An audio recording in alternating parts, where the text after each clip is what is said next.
নতুন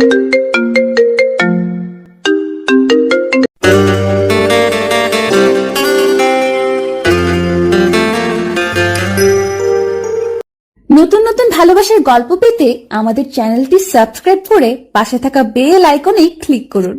ধন্যবাদ। কি বললেন আপনি? এক থাপ্পড়ে আপনার 32টা দাঁত ফেলে দেব। ছেলেটা নিজের কানকে বিশ্বাস করতে পারছে না, যেন এখনো বড় বড় চোখে তাকিয়ে আছে। সিঁড়ি দিয়ে নামার সময় গায়ে গায়ে ধাক্কা লাগলে প্রত্যাশাকে সরি বলেছিল, কিন্তু প্রত্যাশার ইচ্ছে হলো শয়তানি করার। এই ছেলেটা তাদের নতুন ভাড়াটিয়া আন্টি আঙ্কেলের ছেলে, যাদের কাজ হলো 24 ঘন্টা প্রত্যাশার বাবা মার কানের কাছে গুণধর ছেলের গুণকীর্তন করা। তাই এটাকে দেখলেই গা জ্বালা করে প্রত্যাশার। কিন্তু বাচ্চা ধন অতি ভদ্র, তিনি মেয়েদের দিকে তাকানো না। এই যে ধাক্কাটা লাগলো, তখনও সে তাকিয়ে পর্যন্ত দেখেনি, অন্যদিকে তাকিয়েই সরি বলো। আরে বেটা দেখ, একটু তাকিয়ে, কি সুন্দর ডানা কাটা পরি ডানার অভাবে সিঁড়ি বেয়ে উপরে উঠছে। কিন্তু তখনই প্রত্যাশা বলল, ফাজিল ছেলে, মেয়ে দেখলে ধাক্কা দিতে মন চাই, এক থাপ্পড়ে 32টা দাঁত ফেলে দেব। তখন ঠিকই তাকিয়ে দেখলো, তারপর আবার বড় বড় চোখে তাকিয়ে দেখছে। আপনার বাবার কাছে বিচার দেব যে আপনি আমাকে ধাক্কা দিয়েছেন। প্রত্যাশাকে অবাক করে দিয়ে বদমাইশটা চিবিয়ে চিবিয়ে বলল, আপনি কি ঐশ্বরিয়া যে আপনাকে ধাক্কা দিব? আমি ওই বিড়াল চোখা হতে যাব কোন দুঃখে? ওকে তো আমার বাসার বুয়া হিসেবেও রাখবো না। আপনি একটা বেয়াদব মেয়ে। কথাটা বলেই হনহন করে হেঁটে চলে গেল। প্রত্যাশাকে কিছু বলার সুযোগ পর্যন্ত দিল না। প্রত্যাশা রেগে গজগজ করে বলল, তোকে আমি দেখে নেবো শালা। ছেলেটা শুনতে পেল না। ও হ্যাঁ, বদমাইশ ছেলেটার নাম নিলয়। সেদিন সন্ধ্যায় নিলয়ের মা এক বাটি পায়ের সাথে প্রত্যাশাদের ঘরে এলো। সচরাচর উনি এলে মায়ের সাথেই বকবক করে, কিন্তু সেদিন এসে প্রত্যাশাকে ডেকে বলল, প্রত্যাশা, জানো আজ কি হয়েছে? একটা চূড়ান্ত বেয়াদব মেয়ে আজ আবার নীলুকে বাজে কথা বলেছে। প্রত্যাশা একটা শুকনো ঢোক গিল। মাগো, এ তো দেখছি টিপিক্যাল মাম্মাস বয়। প্রত্যাশা তার সাদা ঝকঝকে দাঁত বের করে হেসে বলল, কি বলছেন আন্টি? কোন মেয়ে? তা তো জানি না, ও তো নাম বলতে পারলো না। এই জন্যই তো তোমার কাছে এলাম। তুমি তো এই বিল্ডিং এর সব মেয়েকে চেনো, তুমি একটু খোঁজ নিও তো। প্রত্যাশা তার দাঁত কপাটি বের করে বলল, নিশ্চয়ই আন্টি। নীলু ভাইয়ের মতো একজন ডিসেন্ট ছেলের সাথে কে বেয়াদবি করেছে সেটা খুঁজে বের করার দায়িত্ব তো আমারই। আমি কালই খুঁজে বের করব। আন্টি রুষ্টচিত্রে ফিরে গেলেন আর প্রত্যাশার সিদ্ধান্ত নিল এই মাম্মাস বয়কে আরেকটা শিক্ষা দেওয়ার। পরের দিন আন্টির বাটি ফিরিয়ে দেওয়ার নাম করে তার বাসায় গেল প্রত্যাশা। আন্টি তো আইসক্রিমের মতো গলে গলে পড়ছে প্রত্যাশাকে দেখে। কি খাওয়াবে সেটা নিয়ে ব্যস্ত হয়ে গেল। প্রত্যাশা হাসি মুখে অত্যাচার সহ্য করছে। অবশ্য অত্যাচার বলে ভুল হবে, মধুর অত্যাচার। খাওয়া দাওয়ার এক পর্যায়ে প্রত্যাশা আন্টিকে বলল, আন্টি, নিলয় ভাইয়া বাসায় নেই? থাকলে জেনে নিতাম যে কোন মেয়ে তার উপর মিথ্যে অভিযোগ করছে। আন্টি আনন্দিত গলায় বলল, আরে আছে তো। আর জানো না প্রত্যাশা, নীলয় তো সারাদিন পড়ে, ইউনিভার্সিটি পাঠ চুকিয়েছে ঠিকই, তবুও ছেলেটা একদমই বই ছেড়ে ওঠে না। প্রত্যাশা আবারও সাদা ঝকঝকে দাঁত বের করে আন্টিকে দেখালো। আন্টিও ছেলের গুণগান করেই যাচ্ছে। শেষমেশ কায়দা করে নিলয় ওরফে আন্টির পেয়ারের নীলুর কাছে যাওয়ার সুযোগ পেল প্রত্যাশা। কেমন আছেন নীলু ভাই? নীলু ভাইয়া কম্পিউটার কিছু একটা দেখছিল। প্রত্যাশার গলা শুনে লাফ দিয়ে উঠে দাঁড়ালো, বিস্ফোরিত চোখে তাকিয়ে আছে। প্রত্যাশা দেখলো সে একটা 3/4 প্যান্ট পরে আছে। সে প্রত্যাশাকে দেখে বলল, আপনি এখানে কি করছেন? প্রত্যাশা চোখ রাঙিয়ে বলল, আপনাকে মেরে তক্তা বানাতে এসেছি। আমাকে ধাক্কা মেরে আবার মায়ের কাছে সাধু সাজা? একদম মেরে চেহারার আকৃতি পাল্টে দেব। নীলু ভাইয়া চিউ চিউ করে দুবার তার মাকে ডাকলো। প্রত্যাশা শাসিয়ে বলল, শয়তান ছেলে, বিকেলে লুকিয়ে লুকিয়ে ছাদে বসে সিগারেট খেয়েছেন, সেটা যদি এখন আন্টিকে বলে দেই? নীলু ভাইয়ার জল ঝুলে পড়লো। আবারও চিউ চিউ করে বলল, আপনার সমস্যা কি? এই তো বেটা লাইনে এসেছে। প্রত্যাশা মুখে প্লাস্টিকের হাসি ঝুলিয়ে বলল, বেশি কিছু না, বারান্দায় যে কাঠগোলাপ গাছটা আছে সেটা দিয়ে দিলেই হবে। নীলু ভাইয়া অগ্নি দৃষ্টিতে প্রত্যাশার দিকে তাকিয়ে রইল, যার অর্থ হলো তাকে এক্ষুনি ভস্ম করে দেবে। তাহলে যাই আন্টিকে বলি যে আপনার গুণধর ছেলে পড়ার নাম করে বইয়ের মাঝখানে পচা পচা নায়িকাদের ঠ্যাং দেখছিল। এসব মিথ্যে। কিন্তু আমি এমন ভাবে বলবো যে আন্টি বিশ্বাস করে ফেলবে। নীলু ভাইয়ের ফর্সা মুখখানার আগে লাল হয়ে গেল। বলল, আপনি একটা অসভ্য মেয়ে। প্রত্যাশা চোখ রাঙিয়ে বলল, আমি আরো বানিয়ে বানিয়ে বলবো যে ছাদে সিগারেট খেতে খেতে ভিডিও কলে আপনি একটা মেয়েকে চুমুও খেয়েছেন। নীলু ভাইয়া অধৈর্য গলায় বলল, আপনার সমস্যা কি? আমার সমস্যা হলো আপনার মা সারাদিন কানের কাছে ভেজের ভেজের করে, আপনার গুণ গায়, সেটা সহ্য হয় না। পড়ুয়া ছেলে পেলে আমার পছন্দ না। তার উপর আপনার বারান্দার গাছগুলোর উপর আমার নজর পড়েছে, তাই একটু। নীলু ভাইয়া অল্পতেই হাল ছেড়ে বলল, ওকে ফাইন, আপনি যা বলছেন তাই হবে। আচ্ছা, এরপর একটু নিজের মাকেও বলে দেবেন যেন একটু ভেজর ভেজর কম করে। আখেরে তো তাতে আপনারই লাভ। নীলু ভাই প্রত্যাশার দিকে রক্ত চক্ষু নিয়ে তাকিয়ে রইল। মনে মনে যে প্রত্যাশাকে শখানেক অশ্রাব্য গালি দিল সেটা বুঝেছে প্রত্যাশা। হতভম্ব নীলু ভাইকে রেখে তার কাঠগোলাপ গাছ নিয়ে ঘরের দিকে রওনা হলো প্রত্যাশা। আন্টি বলল, একে নীলু, তোমাকে গাছটা দিয়ে দিল? প্রত্যাশা লজ্জা পেয়ে বলল, আসলে ওই খচ্চর মেয়েটাকে খুঁজে বের করার জন্য ঘুষ দিলেন। নীলু ভাই তার অগ্নি দৃষ্টি নিয়ে দরজার সামনে দাঁড়িয়ে আছে। প্রত্যাশা একটা ভয়ঙ্কর কাজ করলো। তাকে একটা চোখ মেরে কাঠগোলাপ গাছটা হাতে নিয়ে গুনগুন করে গান গাইতে গাইতে চলে গেল। তার পরের দিনের ঘটনা, বিকেলে পাড়া বেড়াতে যাচ্ছিল, তখন দেখি নীলু ভাই ঘর থেকে বের হচ্ছে। একদম সেজেগুজে টিপটপ হয়ে বেরোচ্ছে। নিশ্চয় বেটা ডেট করতে যাচ্ছে। ইচ্ছে হলো মেজাজটা খিচিয়ে দেই। সিঁড়ি দিয়ে নামার সময় দেখলো প্রত্যাশাকে এক নজর দেখে উপরে উঠে গেল। অর্থাৎ প্রত্যাশা নেমে যাবে, তারপর সে নামবে। প্রত্যাশা একটু ভদ্রতা করে বলল, আহা ভাইয়া, আপনি দাঁড়িয়ে কেন? আপনি আগে নামুন না। নীলু প্রত্যাশার মিষ্টি কথায় একটু ভরকে গেল, আবার অতি দ্রুত নিজেকে সামলে নিয়েও বলল, আপনি আগে চলে যান, আমি পরে যাচ্ছি। প্রত্যাশা অবাক গলায় বলল, ও মা, তা কি করে হয়? আপনি বড় মানুষ, আপনি আগে যাবেন, আপনার একটা সম্মান আছে না? নীলু চোখ গলগল করে বলল, আচ্ছা, ও হ্যাঁ, আপনি তো বড়দের খুব সম্মান করেন ইতিমধ্যে, তার নমুনা তো এক ঝলক আমি দেখেই নিয়েছি। ওর মেজাজ খিচিয়ে দিতে গিয়ে প্রত্যাশার নিজের মেজাজই খারাপ হয়ে গেল। ইচ্ছে করলো কানের পর্দা ফাটিয়ে দেয়, কিন্তু না। প্রত্যাশা বড় করে নিঃশ্বাস ফেলে বলল, এই বেটা, আপনার কি মনে হয় আপনি ঋত্বিক রোশন? নীলু এবার চোখ বড় করে বলল। তোমার সমস্যা কি? এবার প্রত্যাশার চোখ কপালে ওঠার পালা। মাম্মাস বয় আপনি থেকে তুমিতে নেমেছে। তার মানে তাকে যেমনটি ভেবেছিল বাঁচা ধন তেমন নন। প্রত্যাশা নিজেকে সামলে নিয়ে বলল, এমন মেয়েদের পোশাক পরে কোথায় যাচ্ছেন নীলু ভাই? নীলু ভাইয়ের চোখ কৌটো থেকে বেরিয়ে আসার উপক্রম তোতলাতে তোতলাতে বলল, মেয়েদের পোশাক মানে হোয়াট ডু ইউ মিন? প্রত্যাশা দুঃখী গলায় বলল, লাল শার্টে আপনাকে একদম মেয়েদের মতো লাগছে। চোখে এক ফোঁটা কাজল আর ঠোঁটে একটু লিপস্টিক ছুঁয়ে দিলেই এ পাড়ার সব ছেলে প্রেমপত্র লিখতে শুরু করবে। নীলু ভাই বাঘের মতো গর্জন করে উঠল। অতি উত্তেজনায় একটা কথাও স্পষ্ট হলো না। রাগে কাঁপতে কাঁপতে ঘরে ঢুকে ধরাম করে দরজা বন্ধ করলো। প্রত্যাশা মিনিট দুয়েক অপেক্ষা করলো। আফটার অল ভদ্রতা বলেও তো একটা ব্যাপার আছে নাকি? সেদিন সন্ধ্যাবেলা প্রত্যাশার প্রাণের বন্ধু জেরিনদের বাড়ি থেকে ফিরছিল প্রত্যাশা। পাড়ার মোড়েই ফ্ল্যাক্সি লোডের দোকানে দেখলো নীলু ভাই দাঁড়িয়ে আছে। কালো টি শার্ট পরে নেমেছে। অজান্তেই হেসে ফেললো। বেটা তার মানে প্রত্যাশার জন্য শার্ট চেঞ্জ করে নিয়েছে, অথচ লাল শার্টে নীলুকে কত সুন্দর লাগছিল। উফ, এত সুন্দর তো প্রত্যাশার রণবীর কাপুরকেও লাগে না। কেন যে এই বদমাইশিটুকু করতে গেল সে? মনে মনে সিদ্ধান্ত নিল কাল নীলুকে গিয়ে সরি বলবে, আর ওর কাঠগোলাপ গাছও ফিরিয়ে দেবে, আর এটাও বলবে, এই যে শুনুন, আমি কিন্তু অত বদমাইশ না, আপনার সাথেই প্রথম বদমাইশি করেছি। জেরিনদের বাসা থেকে ফিরে প্রত্যাশা দেখলো বাবা মা ভাইয়া তিনজনেই থমথমে মুখে বসে আছে। প্রত্যাশা তার বাবা মায়ের অতি আহ্লাদের মেয়ে।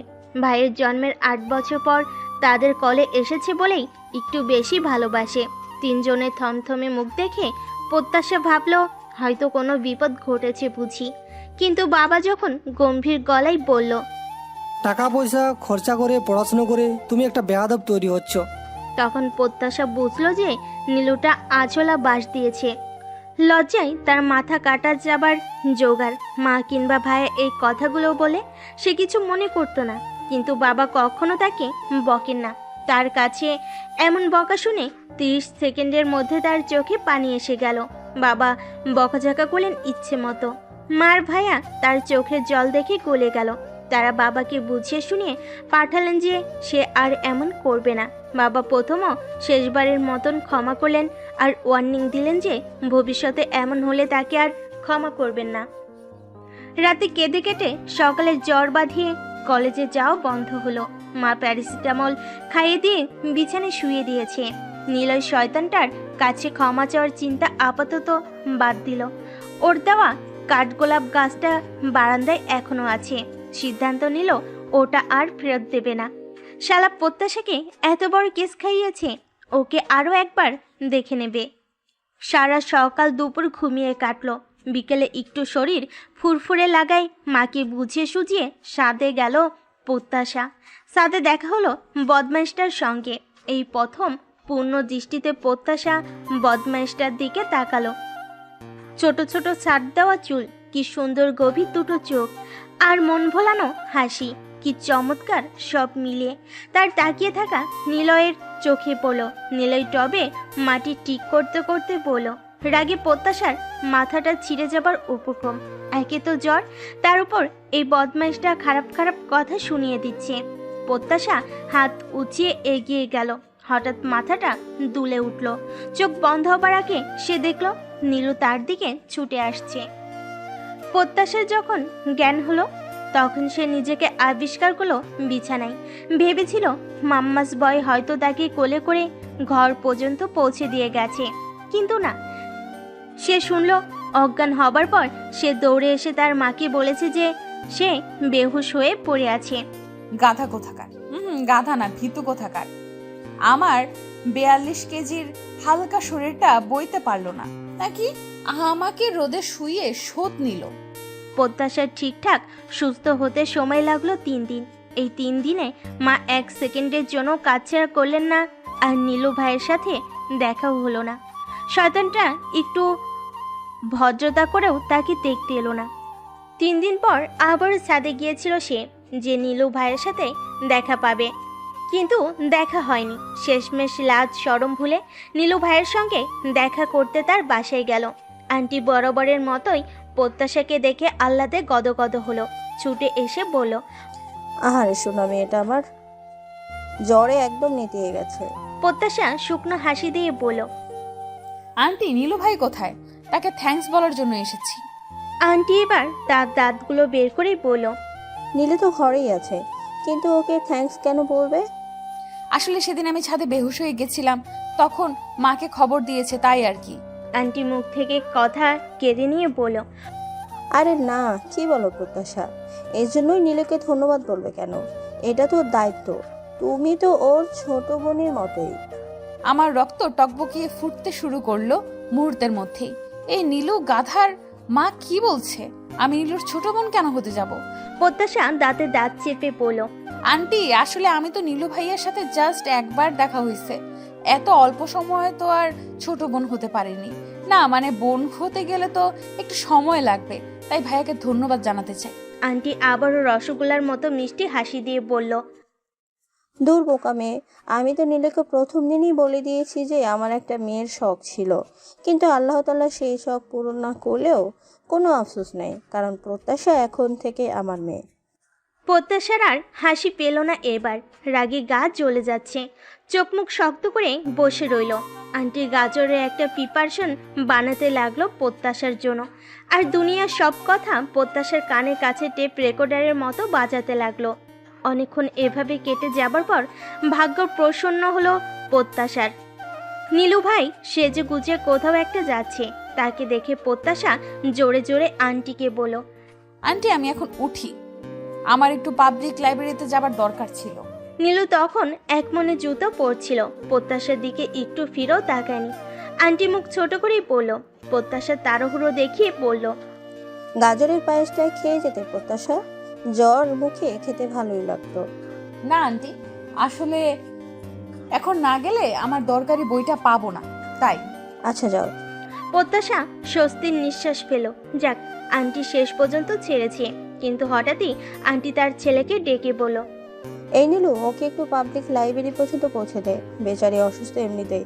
আর রাস্তাঘাটে বেহুশ হয়ে যদি আবারও পড়ে থাকে তখন আবার আরেক বিপদ। নীলু তখন সিঁড়ি দিয়ে নামছিল। মায়ের কথায় এক পলক প্রত্যাশার দিকে তাকিয়ে করিডোরে নেমে অপেক্ষা করতে লাগলো, যার অর্থ হলো প্রত্যাশাকে পৌঁছে দিবে। প্রত্যাশা খুশিতে আটখানা হয়ে নামতে শুরু করলো। এমনিতেই বাসা থেকে বেরোনোর সময় একটু সেজেগুজে বেরিয়েছিল, তাই নীলুর পাশে হাঁটতে খুব একটা অসুবিধা হচ্ছিল না। না হলে ওকে হিরো আর তাকে পেতনি মনে হতো। বড় রাস্তায় এসে নীলু ভাই প্রত্যাশার দিকে তাকিয়ে বলল। তোমাকে কি রিক্সা ডেকে দেব? প্রত্যাশা একটু ভাব নিয়ে বলল, কোনো দরকার নেই, আমি নিজে ডেকে নিতে পারবো। As your wish. শুনুন, হ্যাঁ বলো। আপনাকে অনেক অনেক ধন্যবাদ সেদিনের ঘটনার জন্য। কথাটা বলার পর যা ঘটলো সেটার জন্য প্রত্যাশা মোটেও প্রস্তুত ছিল না। নীলু ইবলিশটা তাকে বলল, ইটস ওকে। রাস্তায় একটা কুকুর অসুস্থ হলে আমি চেষ্টা করি তাকেও হেল্প করতে, আর তুমি তো। কথা শেষ করতে দিল না প্রত্যাশা, শাসিয়ে বলল, ওই বেটা, তুই আমাকে কুকুর বললি কোন সাহসে? নীলু বিস্ফোরিত চোখে প্রত্যাশার দিকে তাকিয়ে আছে। চোখ দিয়ে আগুনের ফুলকি বের হয়ে যে কোনো সময় প্রত্যাশাকে ভস্ম করে দেবে এমন অবস্থা। চিউচিউ করা মাম্মাস বয় বাঘের মতো গর্জন করে বলল, হাউ ডেয়ার ইউ! তুই তুকারি করছো কেন? আগে বল, তুই আমাকে কুত্তার সাথে কেন তুলনা করলি? নীলু এবার থতমত খেয়ে বলল, কুত্তা, আই মিন কুকুর বলিনি তোমায়। এক্সাম্পল দিতে কুকুরের রেফারেন্স টানছি। গলার স্বরে যেন মধু জোরে পড়ছে। তার যে বড় রাস্তায় দাঁড়িয়ে ঝগড়া করছে সেটা প্রত্যাশার খেয়াল না থাকলেও নিলয়ের আছে। নিলয় একটু কাছাকাছি এসে পড়ল, okay fine, I am extremely sorry. Public প্লেসে আর সিন ক্রিয়েট করো না প্লিজ। রিক্সা ডাকুন, আর আমি যেখানে যাব আপনিও সেখানে যাবেন। আন্টি বলে দিয়েছেন, মনে নেই?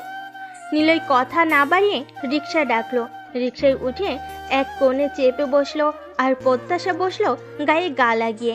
যতবার প্রত্যাশার গায়ের সাথে ওর গা লেগে যায় ততবারই ও পাশে সরে যায়, আর প্রত্যাশা খেপানোর জন্য সেটা আরো বেশি বেশি করছে। লাইব্রেরিতে যতক্ষণ সময় ছিল নিলয় বিরক্ত মুখে দাঁড়িয়েছিল। লাইব্রেরি থেকে বেরিয়ে প্রত্যাশা বলল, বেশি করে ঝাল দিয়ে ফুচকা খেতে ইচ্ছে করছে এখন আমার। বিনা বাক্য ব্যয়ে ফুচকার দোকানে নিয়ে গেল। ফুচকার অর্ডার দিয়ে পাশের চেয়ারে বসে অন্যদিকে তাকিয়ে রইল ভাবলেশীন মুখে। প্রত্যাশা একবার জিজ্ঞেস করেছিল যে, আপনি খাবেন না? ফুচকা আমার সহ্য হয় না। এরপর আরও 2 কিলোমিটার রিক্সা চড়ে গেল আইসক্রিম খেতে। আইসক্রিম খাওয়ার কথা বলে এবার বলেছিল, তোমার না জ্বর? জ্বরের মধ্যে আইসক্রিম খাওয়ার অভ্যাস আছে আমার। আচ্ছা বলে তারপর চুপ করে রইল। ফুচকা আইসক্রিম খেয়ে সন্ধ্যা নামার পরে রিক্সা করে বাসার দিকে রওনা হলো তারা। তখন নিলয়ের একটা ফোন এলো। নিলয় ফোন ধরে ফোনের ওপাশে থাকা একজনকে খুব রিকোয়েস্ট করলো আর একটু অপেক্ষা করতে। ফোনের ওপাশে ছেলে ছিল নাকি মেয়ে সেটা বোঝা গেল না, তবে নিলয়কে বেশ চিন্তিত লাগলো। রিক্সা থেকে প্রত্যাশা নামলেও নিলয় নামলো না। প্রত্যাশা নামতেই রিক্সা অবলাকে বলল, মামা, কুরিয়ার সার্ভিস রোড চলুন তো। তার মানে কুরিয়ার সার্ভিসের লোককেই অত রিকোয়েস্ট করছিল। ইস, আমার তখন খুব খারাপ লেগেছিল। আমি স্বার্থপরের মতো নিলয়ের সান্নিধ্যে থাকার জন্য ওর কাজের ক্ষতি করলাম। কাল এর জন্য সরি বলতেই হবে। এটাই ছিল আমার প্রেমের শুরু। হিরোর মতন দেখতে ছেলেটার প্রেমে শুধু পড়িনি, পরে হাবুডুবুও খেতে শুরু করেছি। টানা কয়েকদিন প্রত্যাশার খাওয়া ঘুম পড়াশোনা কিছুই হলো না। জীবনের প্রথম প্রেম এসেছে, তাও আবার একা না, বসন্তের সব রং নিয়ে এসেছে। ভাবা যায় কলেজ পড়াশোনা, আড্ডা, হই হুল্লোড়ে বাইরে প্রত্যাশার সকাল শুরু হয় নিলয়কে ভেবে, আবার রাতও শেষ হয় নিলয়কে ভেবে। এটা ওটা ছুতে নিলয়দের বাড়িতে যেত এক নজর দেখবে বলে। তবে ঝগড়াঝাটি লেগ পুলিং একদম ছেড়ে দিয়েছে সে। তার বদলে একটু ভালো মেয়ে হবার চেষ্টা করছে। আফটার অল নিলয় ভালো ছেলে বলে কথা। ও হ্যাঁ, নিলয় কিন্তু একদম তার মতো না, বরং পুরোপুরি তার উল্টো। নিলয় বুয়েট থেকে ট্রিপল ইতে পাশ করেছে, এখন হায়ার স্টাডির জন্য দেশের বাইরে যেতে চায়। আর সে কোনো রকম উচ্চ মাধ্যমিক পাশ করে পাড়ার কলেজে পড়ছে। এই ব্যাপারটা দুদিন খুব পীড়া দিয়েছে তাকে। তার উপর দেখতে শুনতেও আহামরি না, চোখে কাজল না দিলে চোখটাও অত ভালো লাগে না। নিলয় কি করে প্রত্যাশার প্রেমে পড়বে? যতবার এটা ভেবেছে ততবারই প্রত্যাশার চোখ ফেটে জল আসতে চাইছে।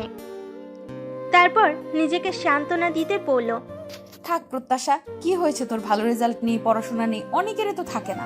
আর তাছাড়া দেখতেও বা খারাপ কই? এই যে হাসলে গালে সুন্দর একটা টোল পড়ে, তাছাড়া ঠোঁটের তিলটাও তো মারাত্মক রকম সুন্দর। তাছাড়া তুই কি ভুলে গেছিস যে কলেজে পড়ার সময় তো কত ছেলেরা পাগল ছিল? এই আত্মবিশ্বাস নিয়ে আবার নিলয়কে নিয়ে স্বপ্ন দেখতে শুরু করলো প্রত্যাশা। একদিন বিকেলে প্রত্যাশা এক বাটি পায়েস নিয়ে হাজির হলো নিলয়দের বাসায়। দরজা খুলো নিলয় নিজেই। দরজাটা খুলে ধরাম করে বন্ধ করে দিল। প্রত্যাশা হতভম্ব হয়ে দাঁড়িয়ে রইল। বেশি সময় লাগেনি দ্বিতীয়বার দরজা খুলতে। দরজা খুলে নিলয় বলল, আম্মু বাড়িতে নেই? প্রত্যাশা অতি কষ্টে হাসি চাপিয়ে রাখলো। নিলয়ের প্রথমবার দরজা বন্ধ করার কারণ হলো ও একটা হাতা কাটা গেঞ্জি পরেছিল, তাই দরজা বন্ধ করে অতি দ্রুত হাতাওয়ালা গেঞ্জি পরে আবারও দরজা খুলেছে। প্রত্যাশা স্মিত হেসে বলল, মা পায়েস পাঠিয়েছে তো, তাই এলাম। আচ্ছা বলে ভিতরে ঢুকতে জায়গা করে দিল। প্রত্যাশা ভিতরে ঢুকে বাটিটা টেবিলের উপর রাখলো। দেখলো নিলয় এখনো দরজার সামনে দাঁড়িয়ে আছে, অর্থাৎ তাকে বসতে না বলে বিদায় করবে। আর প্রত্যাশাও একটা চূড়ান্ত গাধা শ্রেণীর মানুষ। কি দরকার ছিল বলার যে মা পাঠিয়েছে তাই এসেছি? এটা বলেই তো ফ্যাসাদে পড়েছে। প্রত্যাশাকে টেবিলের পাশে দাঁড়িয়ে থাকতে দেখে নিলয় বলল, তুমি কি কিছু বলবে? কি বলবো? না মানে মা তো নেই। যদি আম্মুকে কিছু বলতে চাও আমাকে বলে যেতে পারো, আমি আম্মুকে বলে দেব। না, আমি তো আন্টির কাছে আসিনি, আমাকে মা পাঠিয়েছে তাই এসেছি। আবারও সেই একই ভুল করলাম। এরপর তো আর এখানে কোনো বাহানায় থাকাও যাবে না। আচ্ছা, আন্টিকে থ্যাঙ্কস বলে দিও। কথাগুলো যেন একটু জোর করেই বলেছিল। প্রত্যাশা বেশ বুঝতে পারছিল যে তাকে তাড়ানোর জন্য একদম দাঁড়িয়ে আছে। প্রত্যাশাকে চুপ করে দাঁড়িয়ে থাকতে দেখে বলল, তুমি কি এবার যাবে? প্রত্যাশার ফুরফুরে মেজাজটা মুহূর্তেই খারাপ হয়ে গেল। শয়তানটা প্রত্যাশাকে সরাসরি চলে যেতে বলছে। এত অভদ্রতা, কি লজ্জার ব্যাপার। কেন, আমি থাকলে বুঝি অসুবিধা? হ্যাঁ। কত বড় শয়তান, আবার বলে কি না হ্যাঁ। প্রত্যাশা কোমরে হাত দিয়ে ওর দিকে ভালোভাবে চেয়ে বলল, কি অসুবিধা শুনি? তোমার মতো ডেঞ্জারাস মেয়ে আশেপাশে থাকা মানেই তো অসুবিধে। এই কথাটা একদম স্বাভাবিক গলায় বলল, অথচ প্রত্যাশা কত আয়োজন করে ওর জন্য পায়েস রেঁধে নিয়ে এসেছে। দুপুরে ভাত পর্যন্ত খায়নি প্রত্যাশা। মাকে বলেছে ভাত খেতে ইচ্ছে করছে না, একটু পায়েস রাঁধি। আর এই ছেলে তাকে ইনিয়ে বিনিয়ে বিদায় হতে বলছে। একেই বলে যার জন্য করি চুরি সেই বলে চোর। প্রত্যাশা রাগী গলায় বলল, আপনি চূড়ান্ত রকম অভদ্র একটা লোক। দেখতে যত সুন্দর, ব্যবহার তত পচা। একটা মানুষ এত কষ্ট করে পায়েস রেঁধে নিয়ে এসেছে আর আপনি তাকে বিদায় করে দিচ্ছেন? একটু ম্যানার্স নেই। কিন্তু তুমি যে বললে আন্টি পায়েসটা পাঠিয়েছে। প্রত্যাশার থোতা মুখ ভোতা হয়ে গেছে। আমতা আমতা করে বলল, মা পাঠিয়েছে তাতে কি? রান্না তো আমি করেছি। নিলয় ঠোঁট টিপে মাথা নেড়ে বলল, কিন্তু আন্টি আর আম্মু তো একসাথে বেরিয়েছিল, আন্টি ফিরে এসেছে। ইস, মা যে আন্টির সাথে বেরিয়েছে সেটা তো জানা ছিল না। ভালো রকম কেস খেলাম। আমি রাগ দেখিয়ে বললাম, আপনার কি মনে হয় আপনি হিরোর মতো দেখতে যে আমি আপনার সাথে গল্প করার জন্য বাহানা খুঁজতে এসেছি? না, আমার সেটা মনে হয় না। কিন্তু তুমি তো এইমাত্র বললে যে আমি দেখতে অনেক সুন্দর, দ্যাট মিন্স আমার লোক হিরোর মতো। আপনি একটা অসভ্য অভদ্র লোক, আর মোটেও দেখতে সুন্দর না। সেদিন আপনার সাথে এক রিকশায় বসে লজ্জায় আমার কতটা মাথা কাটা গেছে। আমার সব বান্ধবীরা ছি ছি করেছে যে কেন আমি আপনার সঙ্গে রিক্সায় চড়েছি। আর জানেন কত ছেলেরা আমার জন্য পাগল। আমাদের ক্লাসের তুষার তো হাত কেটে আমার নামের অক্ষরও লিখেছে। হ্যাঁ, জেনে নিলাম, ভালো করে নোট করে রাখবো। যদি পরীক্ষা এসে যায় তখন ফটাফট লিখে 10 নম্বর পেয়ে যাব। থ্যাংক ইউ সো মাচ প্রত্যাশা। এই অপমানের পর ওখানে থাকার আর মানেই হয় না।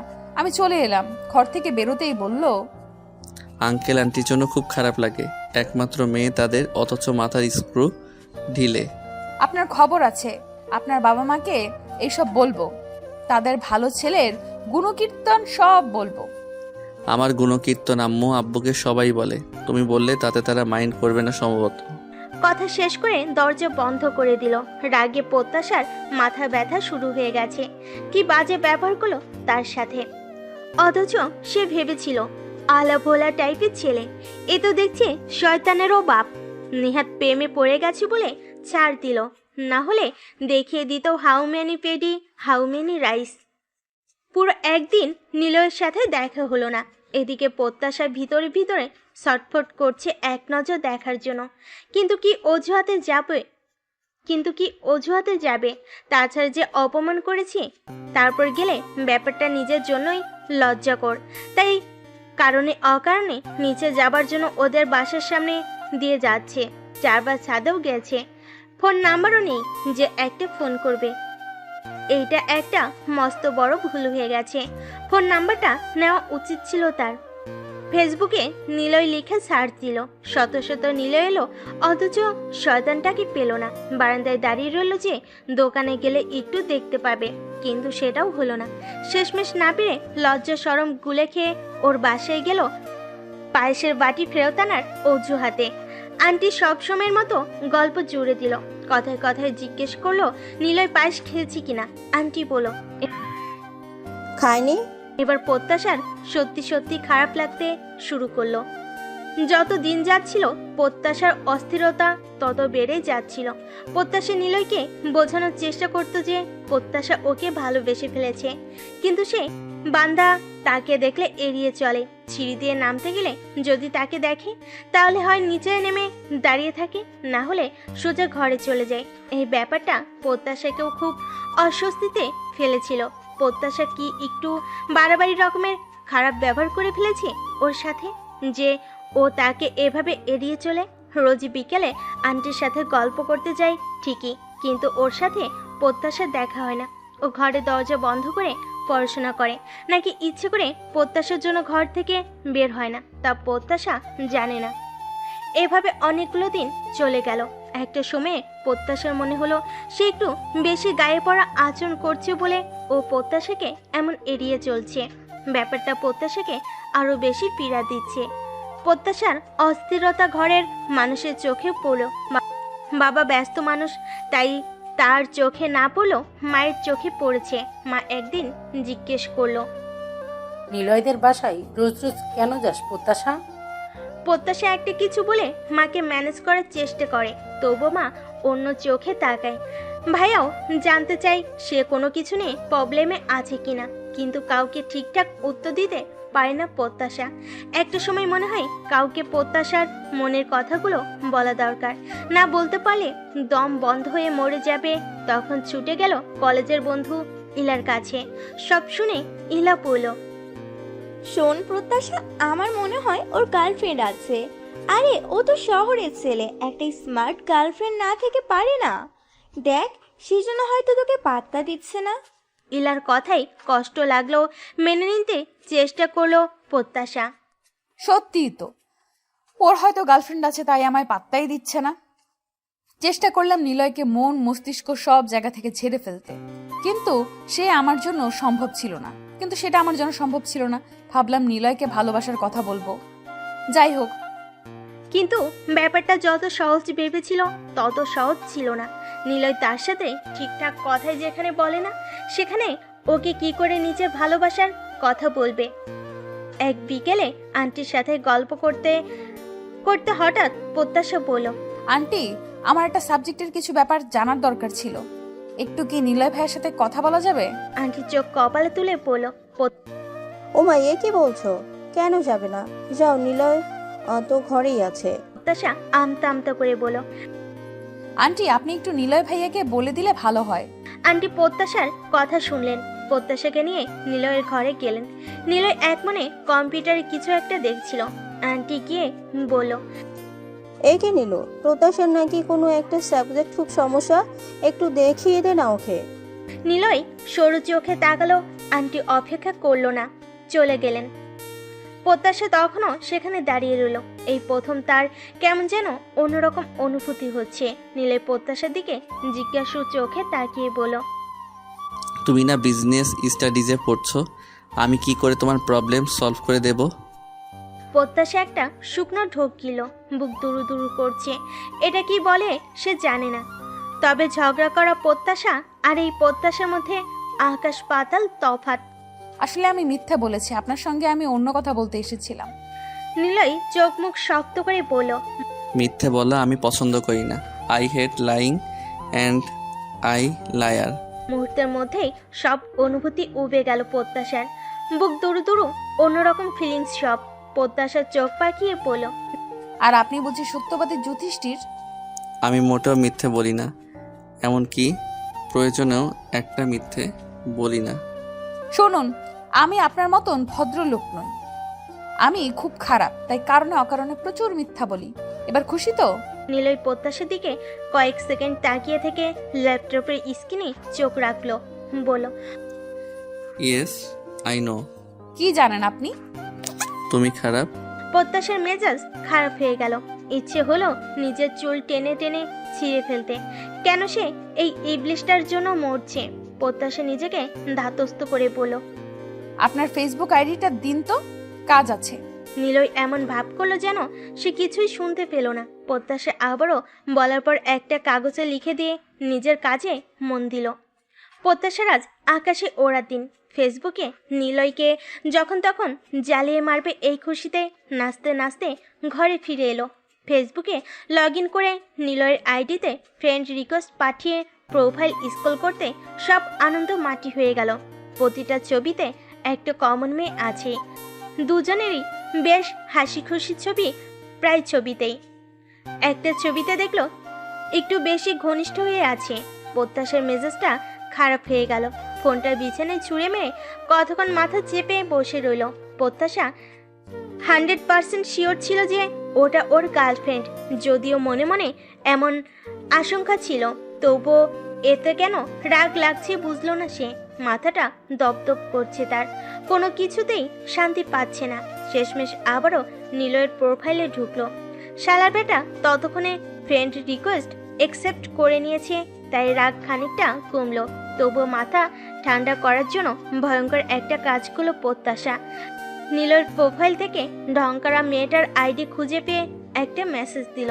চুন্নিটাকে লিখলো, আপু প্লিজ আমার হবু হাজবেন্ডের সাথে হা হা হু হু করে ছবি তুলবেন না।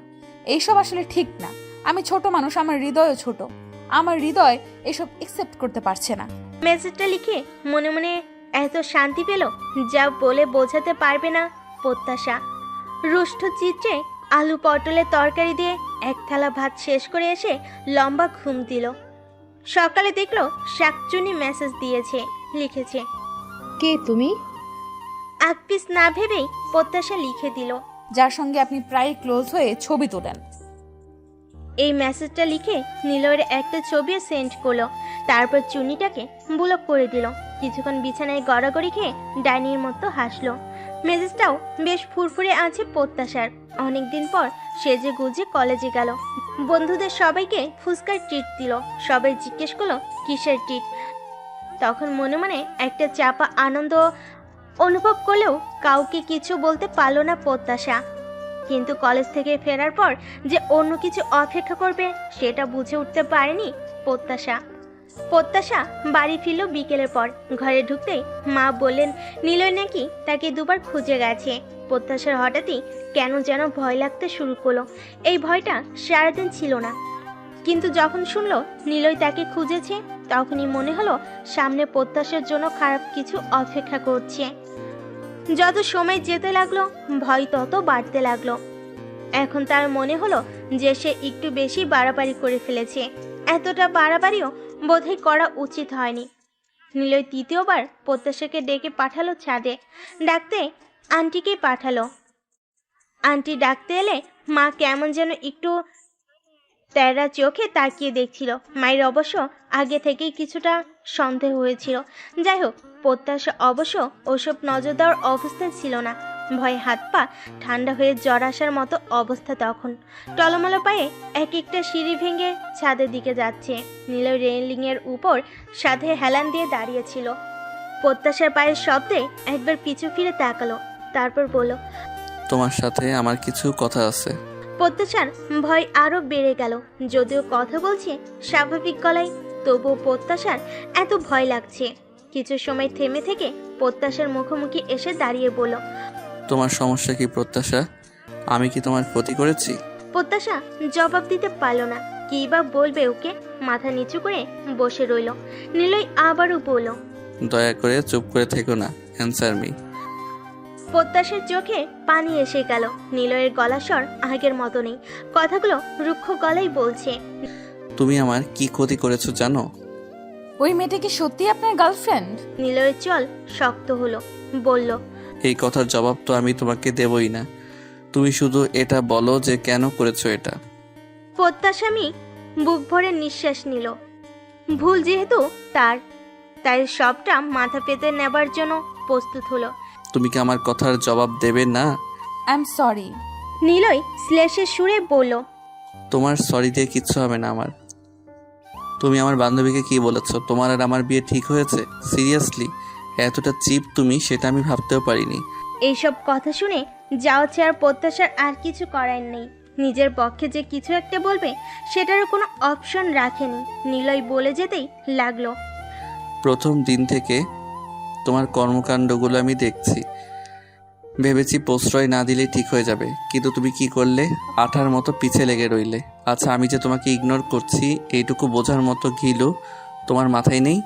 আপনাকে তো সরি বলছি, তাতে কি হবে না? পায়ে ধরে ক্ষমা চাইতে হবে। নিলয় তির্যক হেসে বলল, তুমি সেটাও পারবে জানি।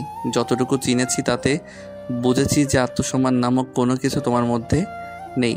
তাছাড়া তুমি যে আমার বান্ধবীকে অপমান করেছো, একবারও কি ভেবেছো যে তাকে অপমান করার যোগ্যতা তোমার আছে কি না? তোমাকে আর কি বলবো, তুমি হয়তো এর আগেও অনেক ভাড়াটিয়াদেরও পায়েস বানিয়ে খাইয়েছো, তাদের সাথেও নিশ্চয়ই। বাকিটা বলতে পারলো না, কারণ ততক্ষণে প্রত্যাশা হাপুস নয়নে কাঁদতে শুরু করেছে। প্রত্যাশা চোখ মুছে বলল, দয়া করে এই ব্যাপারটা আমার বাবার কাছে বলবেন না, আর আমি আপনার সামনে আসবো না। কথাগুলো বলে প্রত্যাশার নিচে চলে এলো।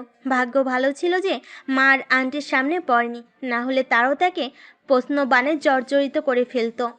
প্রত্যাশা নিলয়কে ফেসবুকে ব্লক করলো। ফেসবুক থেকে যে ছবিগুলো সেভ করে রাখছিল সেগুলো ডিলিট করে দিয়েছে। নিলয়ের কথাগুলো তিক্ত হলেও সত্যি যে আত্মসম্মান খুইয়ে নিলয়ের পিছনে ছুটছিল, তাই নিলয় নামক অধ্যায়টা বাদ দেওয়ার জন্য পণ করলো। চেষ্টা করলো স্বাভাবিক হতে, নিজেকে ব্যস্ত রাখার জন্য ক্লাস না থাকলেও কলেজে গিয়ে বসে থাকতো। অনেকটা সময় লাইব্রেরিতে বই পড়ে কাটাতে লাগলো। ইদানিং কথাবার্তাও কম বলতে চেষ্টা করছে। মা ভাইয়া প্রত্যাশার এই পরিবর্তনটা লক্ষ্য করেছে।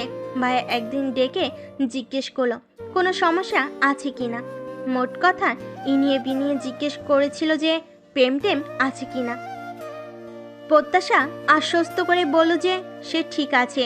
জানি না তারা কতটুকু বিশ্বাস করেছে, কিন্তু সে ঠিক থাকতে চায়। এক বিকেলে আন্টি এসে মায়ের কাছে অভিযোগ করলো প্রত্যাশা কেন আর আগের মতো তার সাথে গল্প করতে যাচ্ছে না। মা প্রত্যাশাকে ডেকে আন্টির হাতে ধরিয়ে দিল। আন্টি তার কথা ঝুড়ি নিয়ে প্রত্যাশার সামনে বসলেন। প্রত্যাশা চুপচাপ শুনতে লাগলো। আন্টি কথায় কথায় জিজ্ঞেস করলেন কেন যায় না সে, নিলে কিছু বলেছে কিনা। প্রত্যাশা এড়িয়ে যায়। হঠাৎ প্রত্যাশার মনে হলো নিলয়ের কাঠগোলাপ গাছটা ফিরিয়ে দেওয়া উচিত। আন্টিকে ফিরিয়ে দিয়ে সে অবাক গলায় বলল, তোমার কি হয়েছে প্রত্যাশা? নিলয় ওই দিন ছাদে তোমারে কিছু বলছিল, তারপর থেকে তুমি আর যাও না আমার কাছে। প্রত্যাশা হেসে বলল, না আন্টি, আসলে ওই যে বলছিলাম না কিছু সাবজেক্টে আমার দুর্বলতা আছে, সেগুলোর জন্য এক্সক্লুসিভ নোট দিয়েছে। আন্টি সরল মনে বিশ্বাস করলেন। আবার ছেলের গুণকীর্তন শুরু করলেন। প্রত্যাশা চুপচাপ শুনে গেল। আন্টির নিশ্চয়ই বলতে পেরে অনেক ভালো লাগে, তাই যতক্ষণ থাকলেন ততক্ষণ শুধু ছেলের সুনামই করলেন। যাওয়ার সময় বলে গেলেন, প্রত্যাশা শোনো, সামনের সপ্তাহে নীলুর বন্ধুরা আসবে, এখানে নাকি ঘুরতে আসবে। প্রত্যাশা আস্তে করে বলল। আচ্ছা। আন্টি কাঠগোলাপ গাছ নিয়ে চলে গেলেন। যদিও নিতে চাইনি, প্রত্যাশা বলেছে যে আন্টি আমি নিজে ঠিকঠাক যত্ন নিতে পারি না, কাঠগোলাপ গাছের যত্ন কি করে নেব বলুন? আন্টি হাসলেন। এর পরের দিন আন্টি কাঠগোলাপ গাছ সমেত ফেরত এলেন। বলেন, নীলু বলছে এটা তোমাকে যখন দিয়েছে তখন আর ফেরত নেবে না, তাই নিয়ে এলাম। প্রত্যাশা কিছু বলো না।